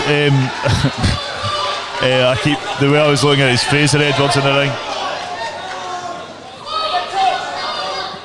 So I'm going to come clean. I've had like the worst migraine since yesterday, and it does affect my eyesight, my memory slightly. So I was saying Paul instead of Saul yesterday. I'm just saying Fraser instead of Greg. So I was mixing two of the names up for the last bout. So Fraser Edwards in the red corner and Tupper Ali in the blue.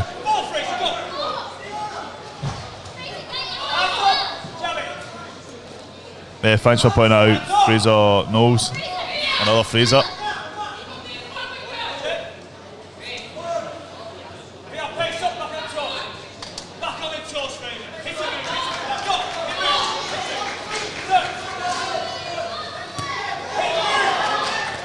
Another big head shot followed up with body shots coming from Tupper Ali.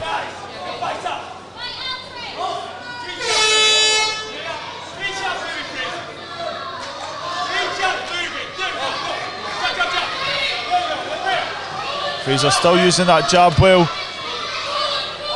He does look a bit more tired.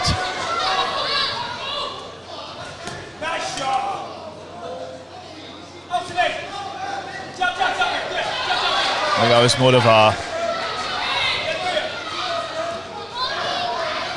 a forearm that some of these shots landed. Jim nearly get whacked over there. But Tupper Ali's throwing those big shots.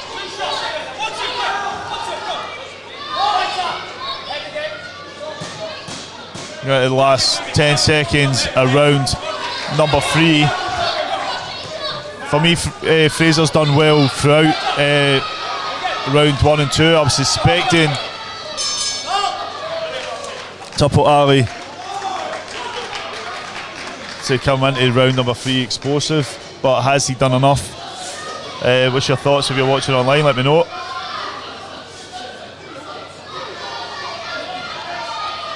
And we will go back. I'll pass back to Vincent Keane with the official announcement in ring number 2.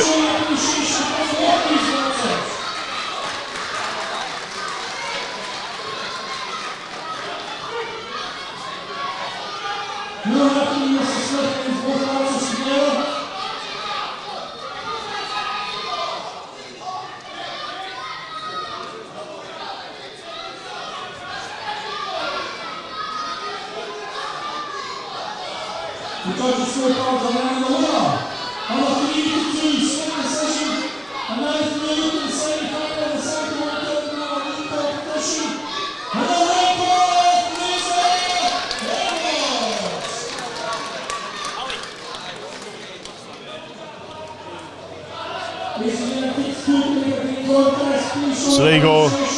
Great work there from Fraser throughout. As I said, I do think he done enough to deserve that. Tupper Ali, very good composure, big shots. The third round was brilliant from him. But for me, Fraser had that consistency throughout. Used the jab well. Was more active, throwing more shots than Tupper, but they'll learn from it. So here we go, Bout 17, Ahmed Saleh and Harry McGregor, for those watching online. Well, everybody should be watching online. So as I said a minute ago, I have had a migraine since yesterday, so most of yesterday I don't even remember. So I've said the right name a few times and people point out. So that was Fraser, no Greg was on before that. This is Ahmed Saleh and Harry McGregor. It'll be decent. This should be a decent bout. We'll switch to Boxing Scotland's camera.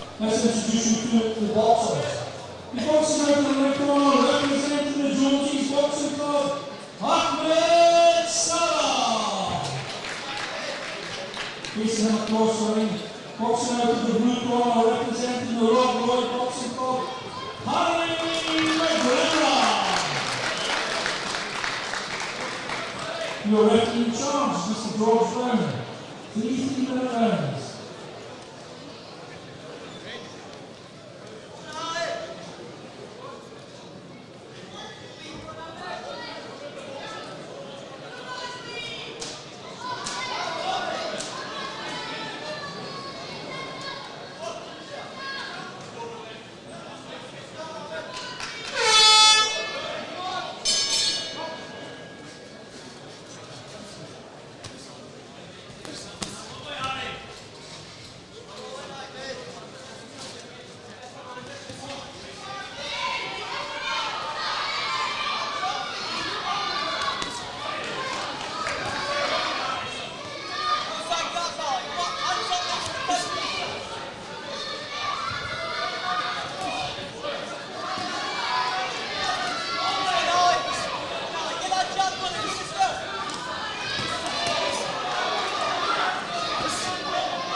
So guys, you're watching Boxing Scotland's Youth and Elite Championships here at Ravenscraig. In the ring for Bout. Number 17, Harry McGregor. The blue corner from Rob Roy and Ahmed Saleh. The red corner from Joneses. John and me at ringside. He's boxing earlier. Wasim and Abe, how you doing? Good man, how are you? I'm alright, man. I said I've had a migraine since yesterday, so I wasn't going to tell anybody, but I keep saying the wrong names. And people are like, oh, you're saying Fraser, saying the Greg. Got my name, mate. I got your name right. So I've noticed, I seen you at a pro show a few weeks ago. You were there. Jake's right, aye. Aye. But you're boxing today. How did it go for you? Good day, mate, good. So you'll be boxing again back here next weekend? Next week, aye. And you're... Semi-final next week, aye. Semi-final and then the final. If I win the semi-final, obviously. That's what you're hoping for. One thing at a time, mate. You're impressive today. I feel like I could have been a lot sharper. So in the last 10 seconds here around number one, this is your teammate in the ring. Aye. Do you know each other well? Because it's a big gym, Rob. You say teammate, there's that many boxers there, some of them might not even know each other. But you know each other? Yeah, quite well, yeah. So, you're back next weekend. Who are you sitting with there? Eastern. I know, yes, I should say. How's he getting on? He was away travelling. I think he was supposed to be fighting Lithuania or something, I don't know. So is that what Are you hoping that after this you start looking at going down that pathway, Hopefully, that's on the way forward in it. So start travelling and all that? look forward to it. You had Lennon Mulligan boxing yesterday. Aye. I was unfortunate I got a loss, but Aaron Cullen, you got the Gold. You got the again, gold. aye. So there's always a lot going on. I mean, every show I go to, there's a Rob Roy boxer there. Quite a big gym now, innit? Aye, Lot of boys. aye. But your coaches do well to get you up and down the country, innit? And you do well to support each other. More effort put in by them.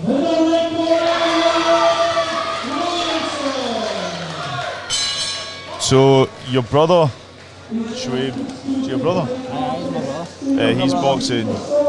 He's boxing last. Which will be on soon. Must be on like probably another 2-3 bouts, I think.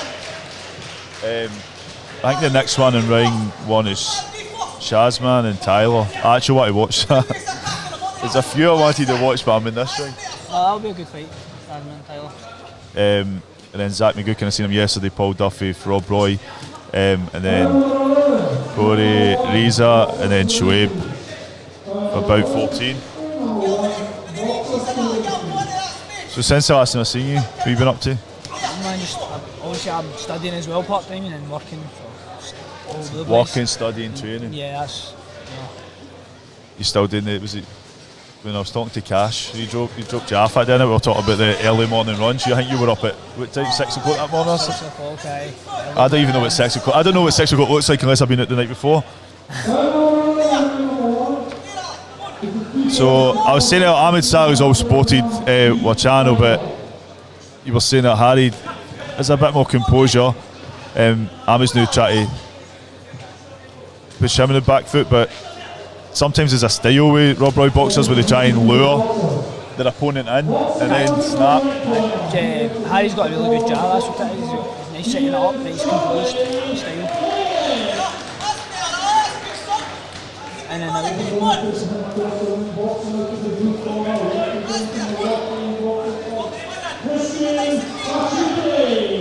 So he says a nice style as well, where he sort of, I've noticed that a few times, it's similar to Robert McNulty for me, but he sort of lures his opponent in. I've never seen Robert box before. Oh, there's a few online. He was supposed to box today, but I had Tim O'Neill, I was chatting to him. And we were talking about that earlier, it's a bit frustrating when some box... It's kind of unfair in everybody, because some people... I know everybody goes through it at some point. I mean, some people are walking into the final, whereas other people have had a few bouts and then don't even get into the finals. And then other people are turning up ready and then they're getting a walkover. But down in England, it's like a lot more fights for an English title. I mean, you have to win your regionals before you even get to that stage. Do you think you're saying it's easier? It's an easier run? I think it's an easier run up here. If you can get one fine, you're Scottish champion. Straight final. I prefer having more fights, you know what I mean? Feel like you've earned it. Yeah.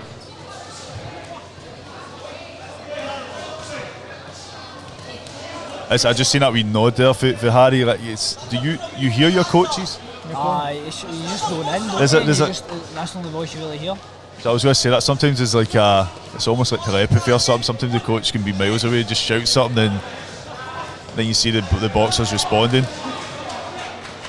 It's a bit quieter than it was in Novices in here. Novices were crazy. We're going to last 10 seconds now, round number 2. You can see Harry's stamina is a lot better. I think he needs to take a bit of breath. He's forcing it too much. Obviously, Harry's got to win. I have to say that.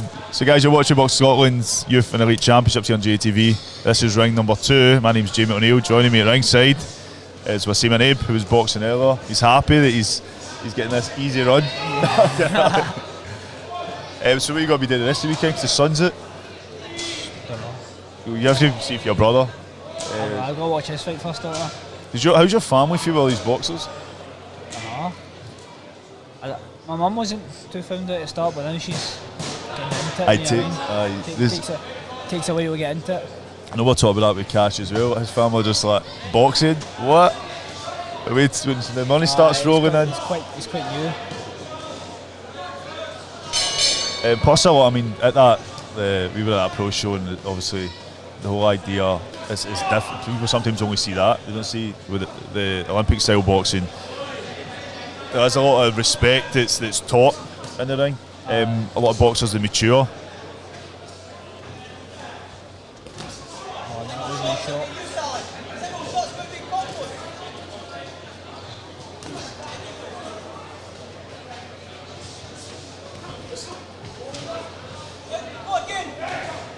There's 4 bouts on after this. Right now, Ahmed Saleh and McGrenor.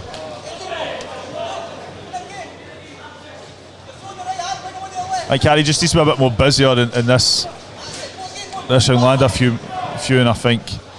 How would you call it? I think Harry's to go with the range, to be honest. I mean, the cleaner shots are landing. I mean, I don't know what's the other boy's name. Ahmed. He's just started a bit too late. Always just a lot harder with Harry. Being in there, sparring with him, he just pings the heat off you with that jab. Have you sparred with him before? Aye. Aye. Wasn't the best. Looks like all these memories started loading in the back of your head.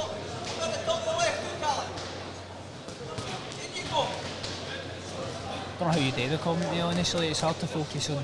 I know. There's sometimes I get messages from somebody earlier saying, "Oh, you were talking through this bout," and then I've got messages from other people saying, "Oh, why no content?" Sometimes with the tournaments, I try not to favour one boxer or another, just because it is a tournament, and plus my boxing expertise isn't it. I don't think I'm qualified. That's why I grab people like you, like boxers, to come in. But as you said, it's difficult sometimes to watch who's going in the ring. I need to keep an eye and make sure the live stream's still going, comments coming in.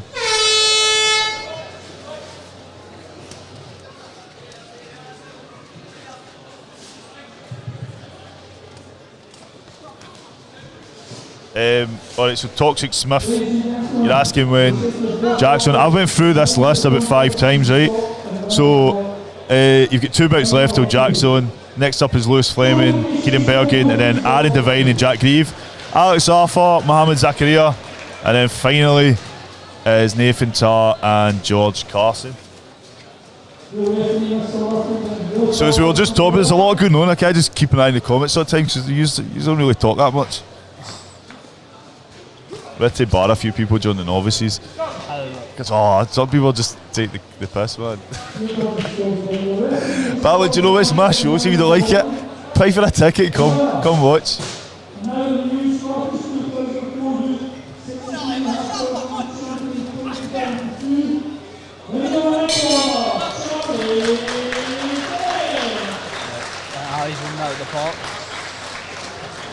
So we'll just hang on here until we get the official announcement. I'm trying to stay neutral, but I've got a Rob Roy boxer to my left. He's just put all his cards on the table. No, but I think you're right. I think Harry, you sometimes see how comfortable boxers are in the ring, which I was seeing you earlier. It's always easier to box rather than go for it, you know what I mean? Get your shots off, change angle, you know what I mean? It's a lot easier.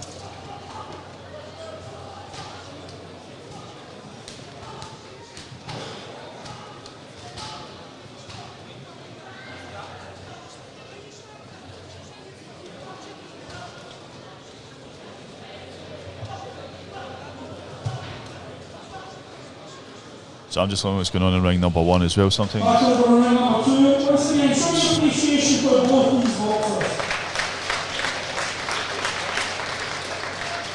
referee, Mr. Brown, brings both boxers together.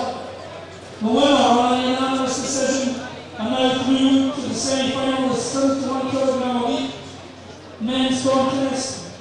In the blue corner, Harry. So there you go, well done to Harry. Good effort by Ahmed. I see him, thanks for talking to me. No doubt I'll see you again soon. Yeah. You see, so next weekend. What What are you doing next weekend? Semi-final. I'll catch up with you soon, my man. Take care of you. So that was Wasim, and he joined me in commentary for his teammate Harry, who took a nice win there against Ahmed Saleh. Next up, we get Lewis Fleming and Kieran Bergen, then Jack Grieve and Aaron Devine. Then Alex Alpha, Mohamed Zakaria, and then finally Nathan Tart and George Carson. Now, I'm going to switch and watch both these bouts for the other side, because in ring number 1, Tyler Simpson and Shazman Pernaise. So I'll be back with you very, very soon, but I'll leave you with the ring view. Get any comments, keep them coming in. No worries, Toxic Smith, I'll forgive you. I'll be back very, very soon.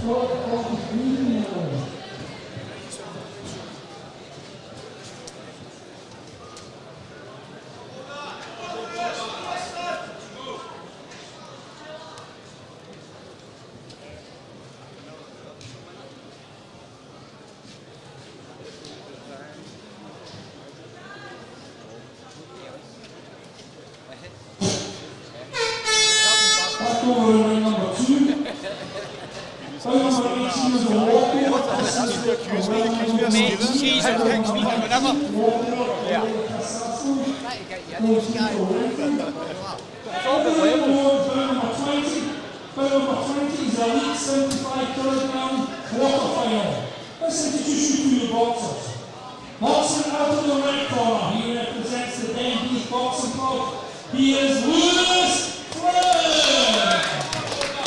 Facing across the ring, boxing out of the blue corner, he represents the Barn Boxing Club. Kieran Bergen. Your referee in charge is a roll aside, anything in the round.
Back over ring number 2.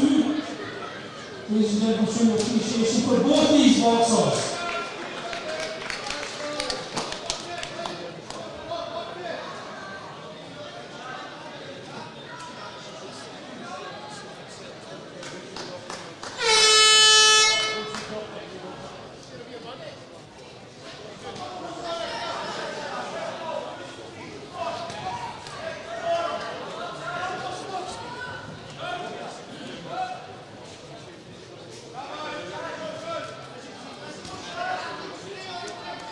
Your referee, Mr. Forsyth, brings both boxers together.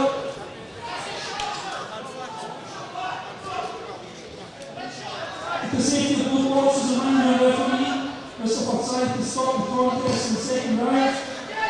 As well, now through to the semi-final of the 75 kg elite men's contest. And the blue corner,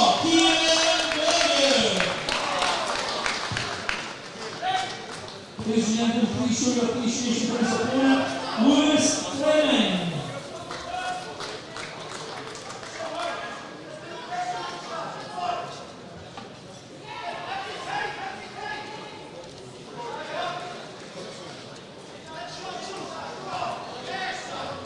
So well done then, Kieran.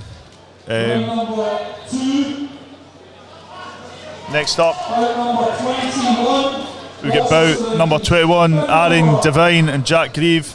The Tyler Simpson and Shazman Parnaze bout is still going on in ring 1, which I'm watching, so I'll be back soon.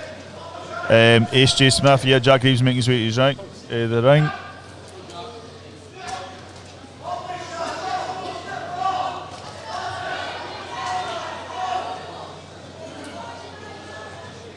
We'll pass to Vince, who announced both boxers in ring number 2.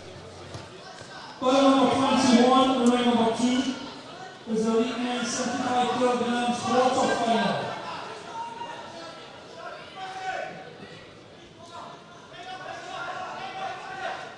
Let's introduce you to the boxers.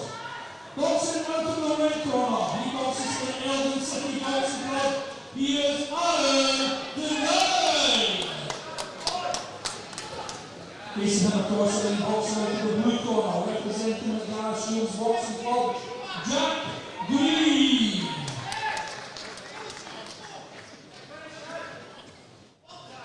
Your referee in charge is Mr. Paul Corner. 3 rounds.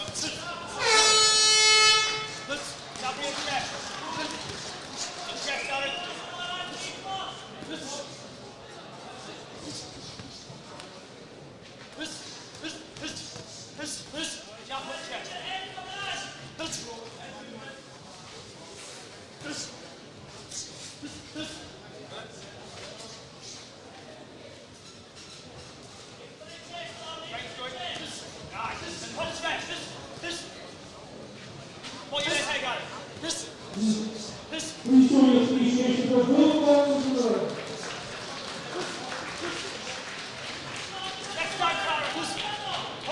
Your referee has to come over with both boxers together and use the scorecard for them.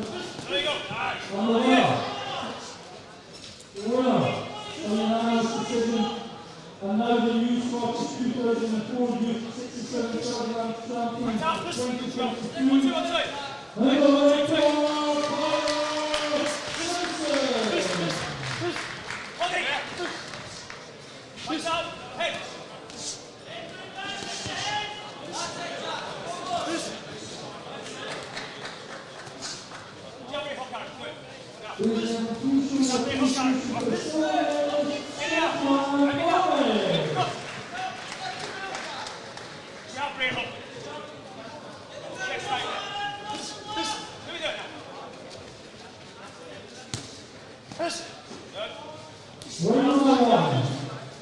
Ultimate number 14, boxers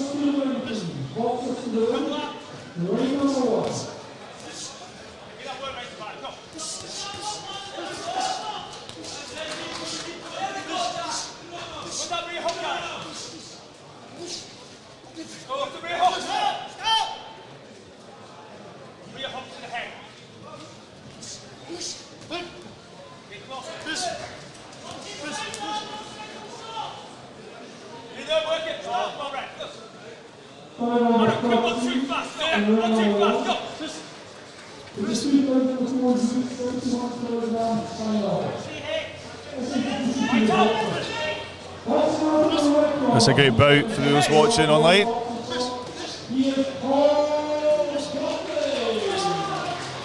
I've seen Jack box a few times, to be honest, but he does have a very impressive style, which Aaron is trying his best to break down. If you keep an eye on Jack, he does have a sort of a duck, and then he goes for the right in the body shot.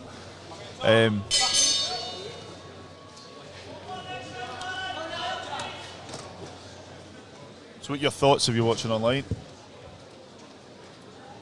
I think for me, Aaron is being busier, and Jack's being a bit more composed. As I said,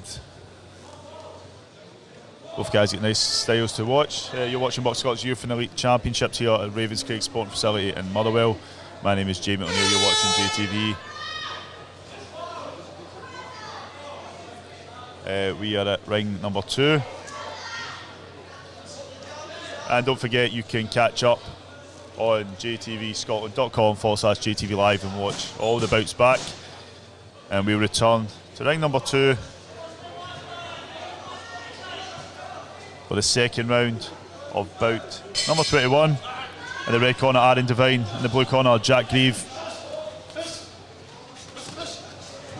Jack's definitely going to bring the pace. I do think Aaron used a lot of energy in round 1. He's now trying his best to stop Jack from throwing those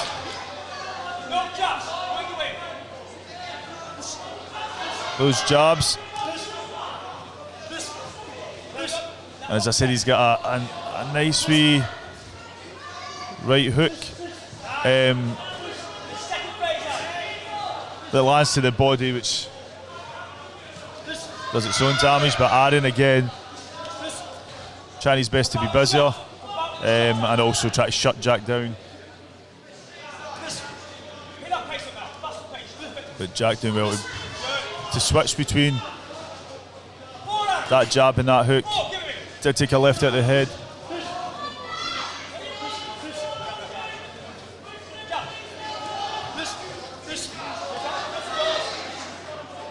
I think Jack's just looking for an opportunity to unleash.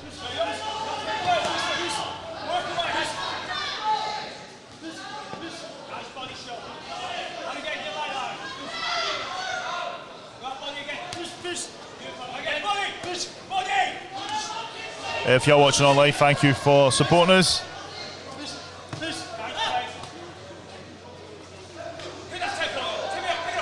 In the ring right now, Jack Grieve, Aaron Devine. Next up, Alex Arthur, Mohammed Zachariah. They'll have one bout on after that, which will be Nathan Tarr and George Carson.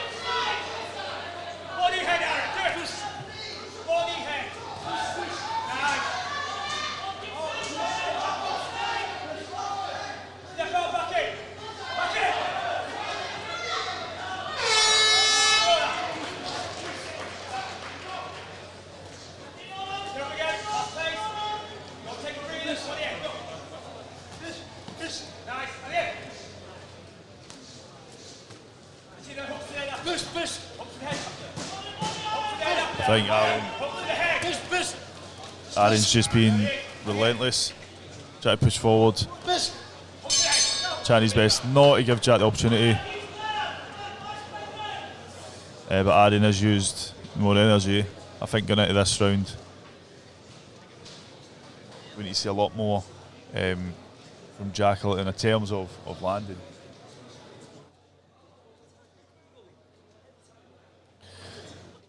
So guys, don't forget, if you are interested in sponsoring JTV or future Boxing Scotland live streams, then get in touch. You can email Boxing Scotland by emailing inquiries@boxingscotland.org, or you can email myself at jamie@jtvraw.com.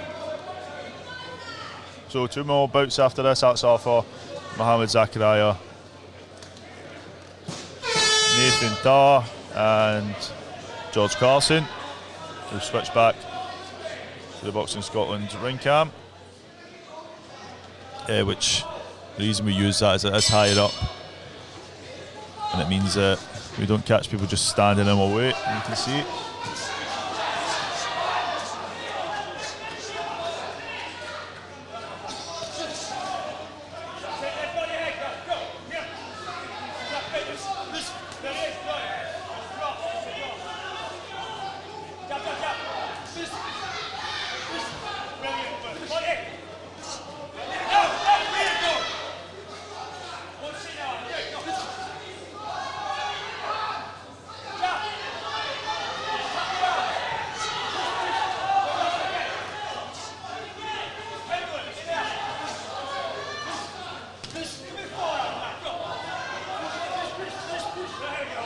I think both these guys are as tough as they come. I'm just keeping an eye on like some of the shots landing in the inside. Big right there from Aaron, followed up with a jab. Jack trying his best now to use that jab, get his opponent back. Nice left there from Jack.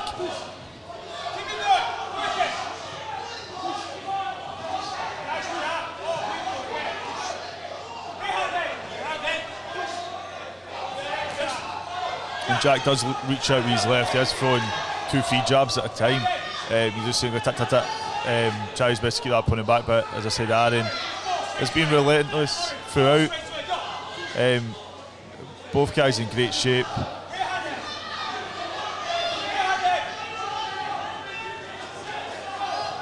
Getting tangled up now.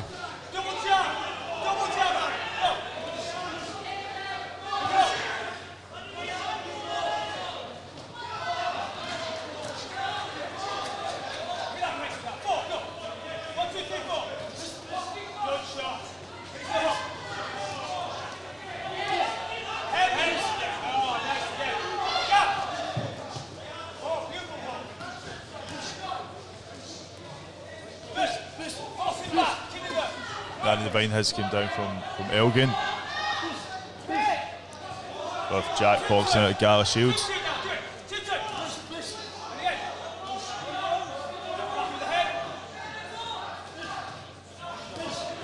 Ring 1 is on their last bout, so they'll be finishing slightly earlier than us. And their ring just now is Corey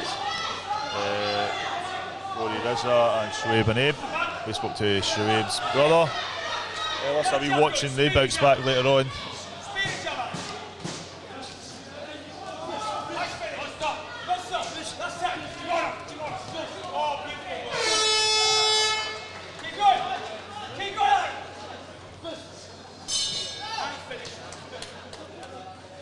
Here we go, great bout from both, but we'll get a winner. A winner in a second.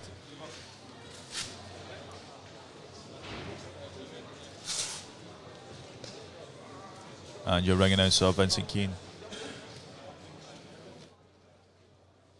will give us the official announcement any second now. Back to number 2, ladies and gentlemen, once again, show your appreciation for both these boxers. Your referee, Mr. Paul Connor, brings both boxers together. Your judges scorecards are in. And the winner on a 4-1 split decision And now through to the semi-final, the 75 kg elite contest. And the red corner, The great winner. But Aaron, do think, as I said, he was relentless throughout there. More busier. As I said, Jack does have a nice style. It's just sometimes difficult when you face an opponent who is pushing forward with those big shots.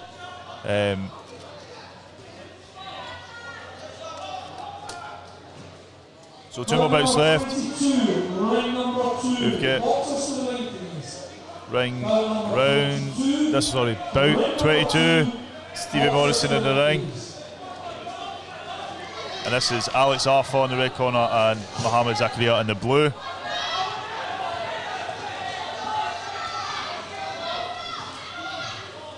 And guys, we've got this bout and then one more afterwards. That'll be us done. I've been looking forward to this one, to be honest.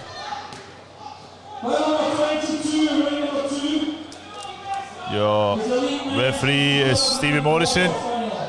Great support to JATV. He gives his insight when he's even watching at home if I don't understand some of the decisions or questioning. So here we go, let's meet the boxers.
Alex Arthur in the red corner and Mohamed Zakaria in the blue.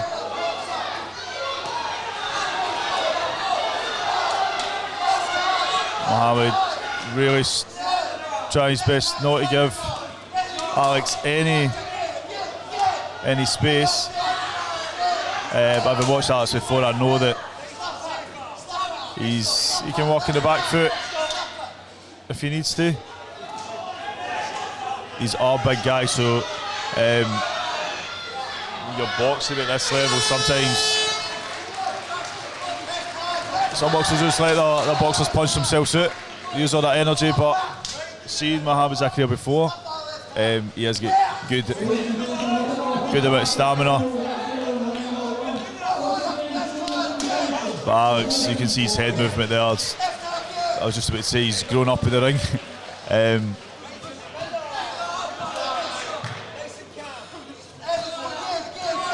And when he does unleash, this is what we see. We see head to body. Mohamed smiling back.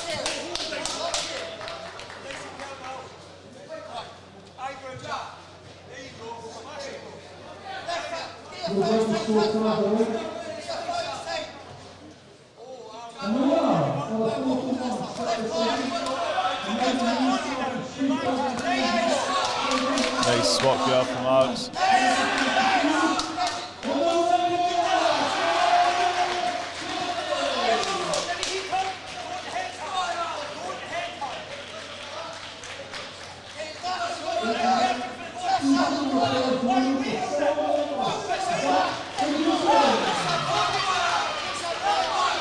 And now we see the opposite, Alex really pushing Mohamed back.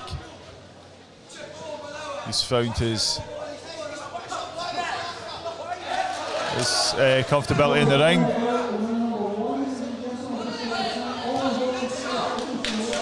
And when these body blows and headshots are landing, it takes a lot of energy out your opponent, as you'll no doubt be aware, some of you guys.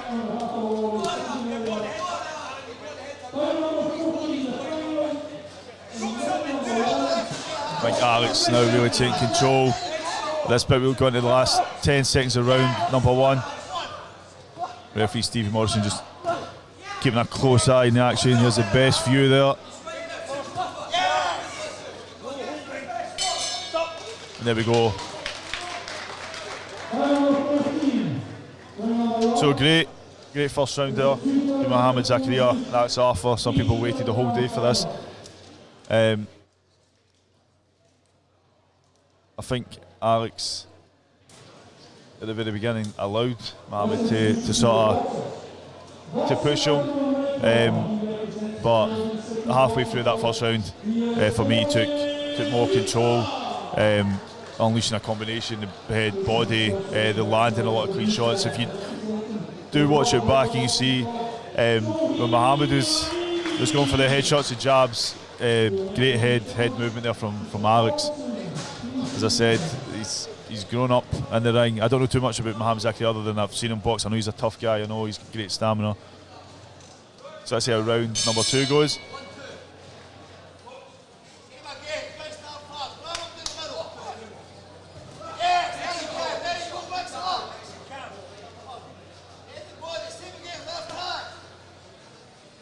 I think Mohamed needs to be, is he just a bit done there? You need to be really pushing forward now with a boxer like Alex. Try and shut him down when you can.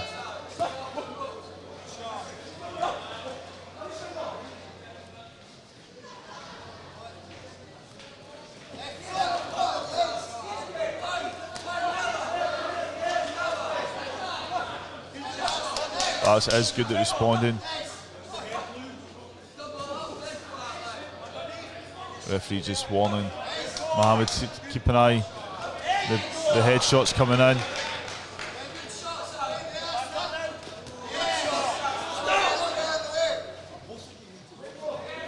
Just reminding both boxers, keep an eye on the headshots coming in.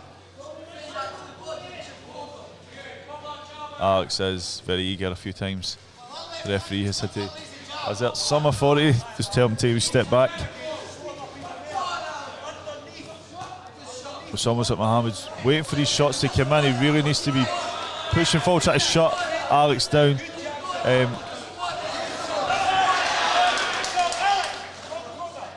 think it was more a trip there.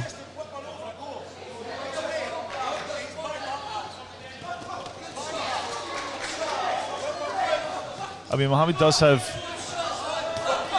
a great level of skill and ability. But I just know from speaking to Alex in the past, I know like how much they spend in the ring. Even during COVID, the whole family were able to still spar in their gym at home.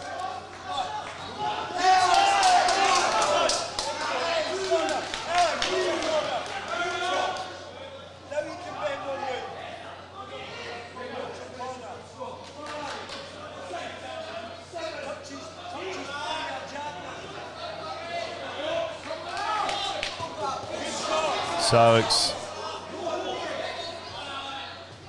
is really likely going to go for this now, but Mohamed, if he's smart, will try and shut his opponent down.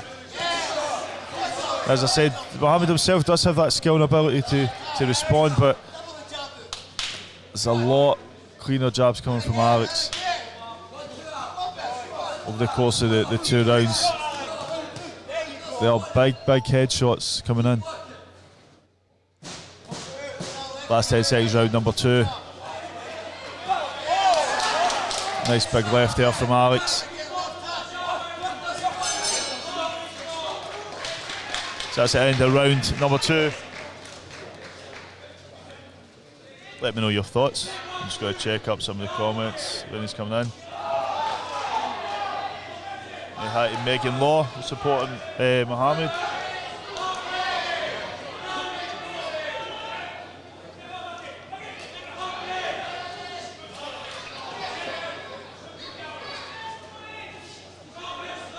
I always wonder sometimes what these coaches can be saying in the corner.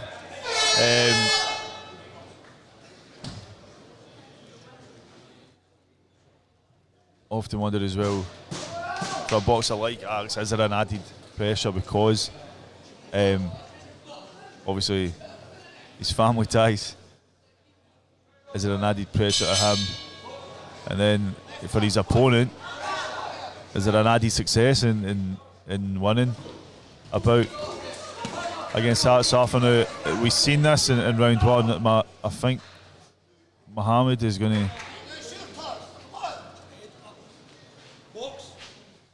to try and go big right there for Muhammad, but response.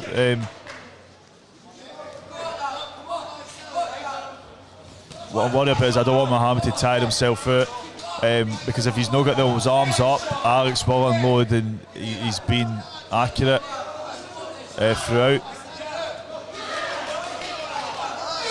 I did mention his stamina that Muhammad I've seen him box, but there's a clear focus from Alex, a level of control and comfortability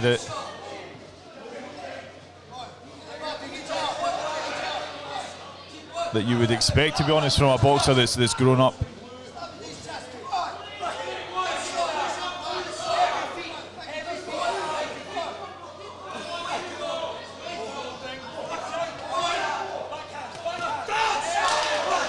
The second count of the bout. Will this be it? Will we continue?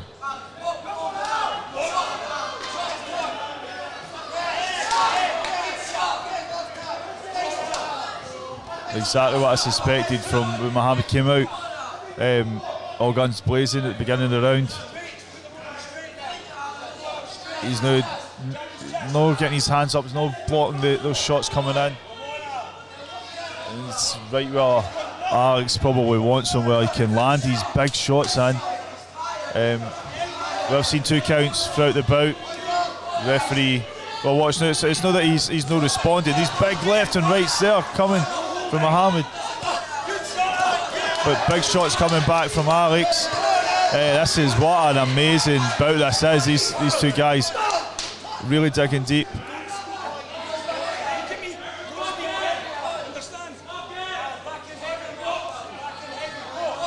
Stephen Morrison,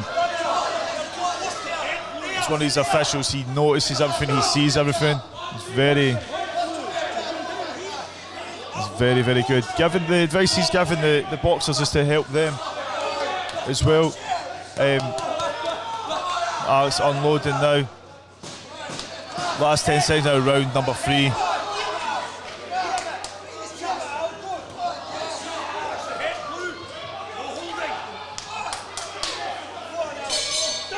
And that's it.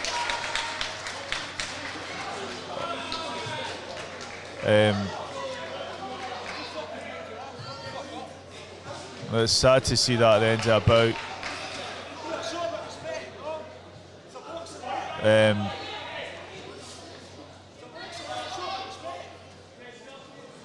I think the adrenaline maybe just got to the better of Muhammad there. Obviously I'm at a distance, so I don't know what was said. Now both guys are shaking hands.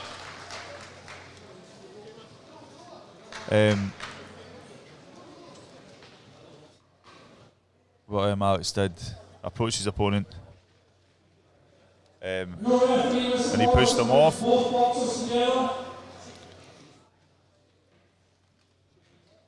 Your judges' scorecards are in. And the winner by unanimous decision is now through to the 80 kilogram semi-final. And the red corner. There we go. Well done to Alex.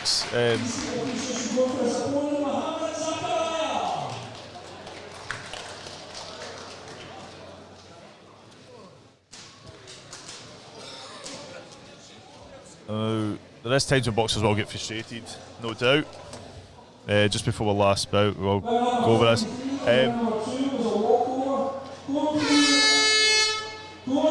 So I'm no doubt disappointed at the result there. I mean, you're in a ring, battling it out. As I said, the advice that Stephen Morrison, the referee, was giving him to keep his head up was for his benefit. But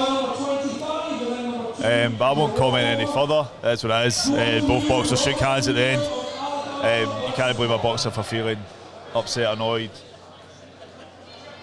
But the last thing I say, you boxers, if you're going to get in that ring, you need to have respect. I've seen boxers disqualified for swearing, stuff like that. Like, part of the game, part of your development is keeping a lid and stuff and try to keep your composure. But fantastic bout there. You've got one more left. As Nathan Tarr and George Carson make their way to the ring. I'll switch back for the final announcement, final introduction of both boxers. Number 26, a final bout. These boxers have been making all day, so showing their appreciation. Number 26 is the elite men's 92 plus kilogram quarter-final. Let's see the boxers. Boxing out to the right corner. He represents the Barhead Boxing Club. He is Nathan Tarr. Facing across the ring, boxing out to the blue corner. Representing the Clearly Winners Boxing Club, George Carson. Your referee in charge, Mr. Tim Smith. 3 3-minute rounds.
Ladies and gentlemen, we're going to go on to appreciation for both boxers in the ring.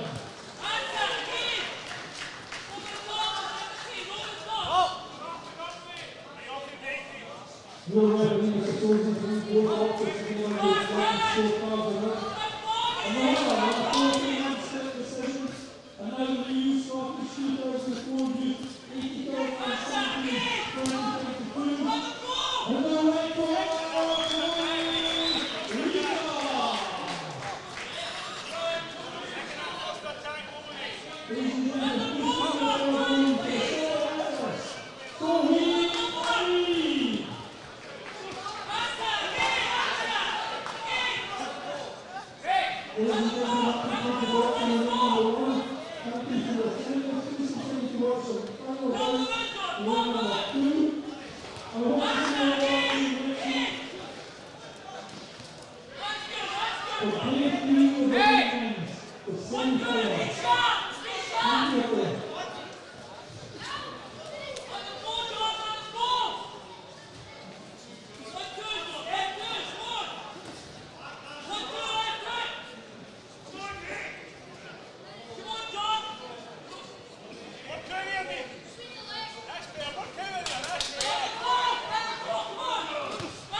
Not long left.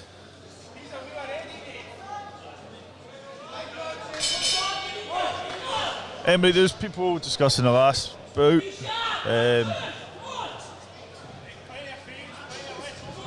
I can't really watch it back. For me, at the time, I thought the decision was right. I think if you watch, Alex did, for me, land a lot more cleaner. I think Mo, as I said, he's got amazing athletic ability, amazing stamina. For me, just used too much of that energy up earlier in the round. But we'll look at the back, so point us filming. And I will make the videos available as well for people to watch. But this is boxing. It's always going to be differences of opinion. And finally in the ring, Nathan Tarr and George Carson. Your referee Jim Smith is the referee.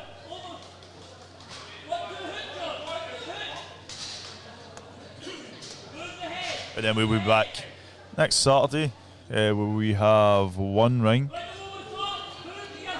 So none of this juggling, jumping between rings and you've got matches going on.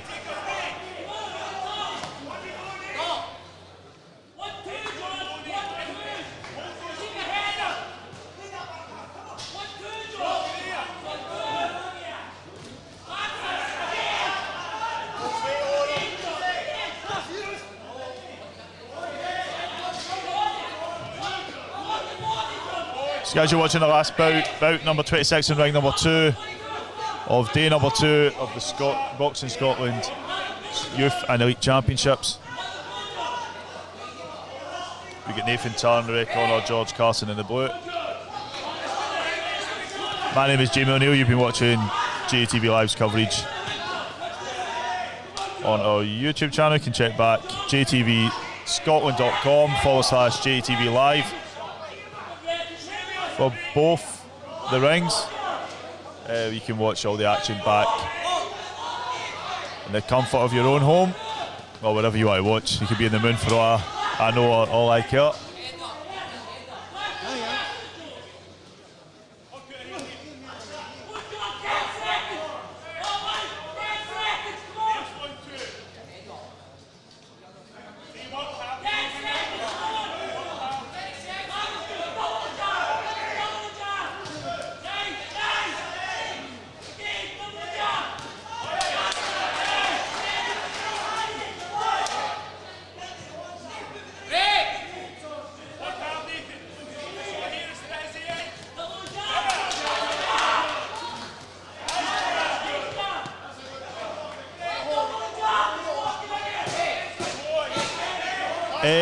They offer me soup and sandwiches, but I've no idea. I didn't go up to do. I would have migraine, so I don't want to eat. I usually buy my own rolls for the cafe.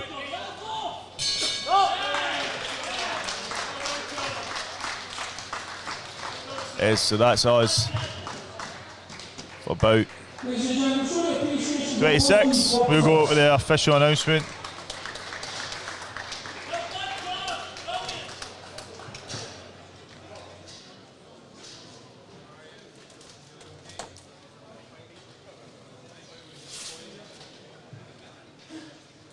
As I said, we'll be back next week. Well, fantastic bout at the end of the day in ring number 2.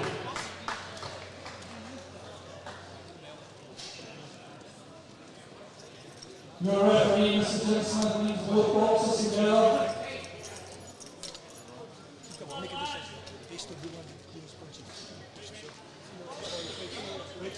winner on a 3-2 split decision. And now through to the semi-final with the lead men's 92+. And the red corner, See, we're teaching you well, you got that right. Jamie, nice to see you, pal. ladies and gentlemen, please keep your applause roll for his opponent, George Carson. Well done, Nathan Tarr and George Carson there. Guys, you've been watching JATVLive's Boxing Scotland coverage, JATVLive's coverage of Boxing Scotland's Youth and Elite Championships. My name's been Jamie O'Neill. and I'll be back next weekend, next Saturday. We'll have one ring for the semi-finals, and then the finals will be announced later on. So let's see how it goes on. Until then, I will speak to you very, very soon. Don't forget, jump on jtvscotland.com/awards if you want to nominate anyone for Scottish Boxer of the Year, as well as any club officials, volunteers, things like that. But that's it from me, and I'll see you next week.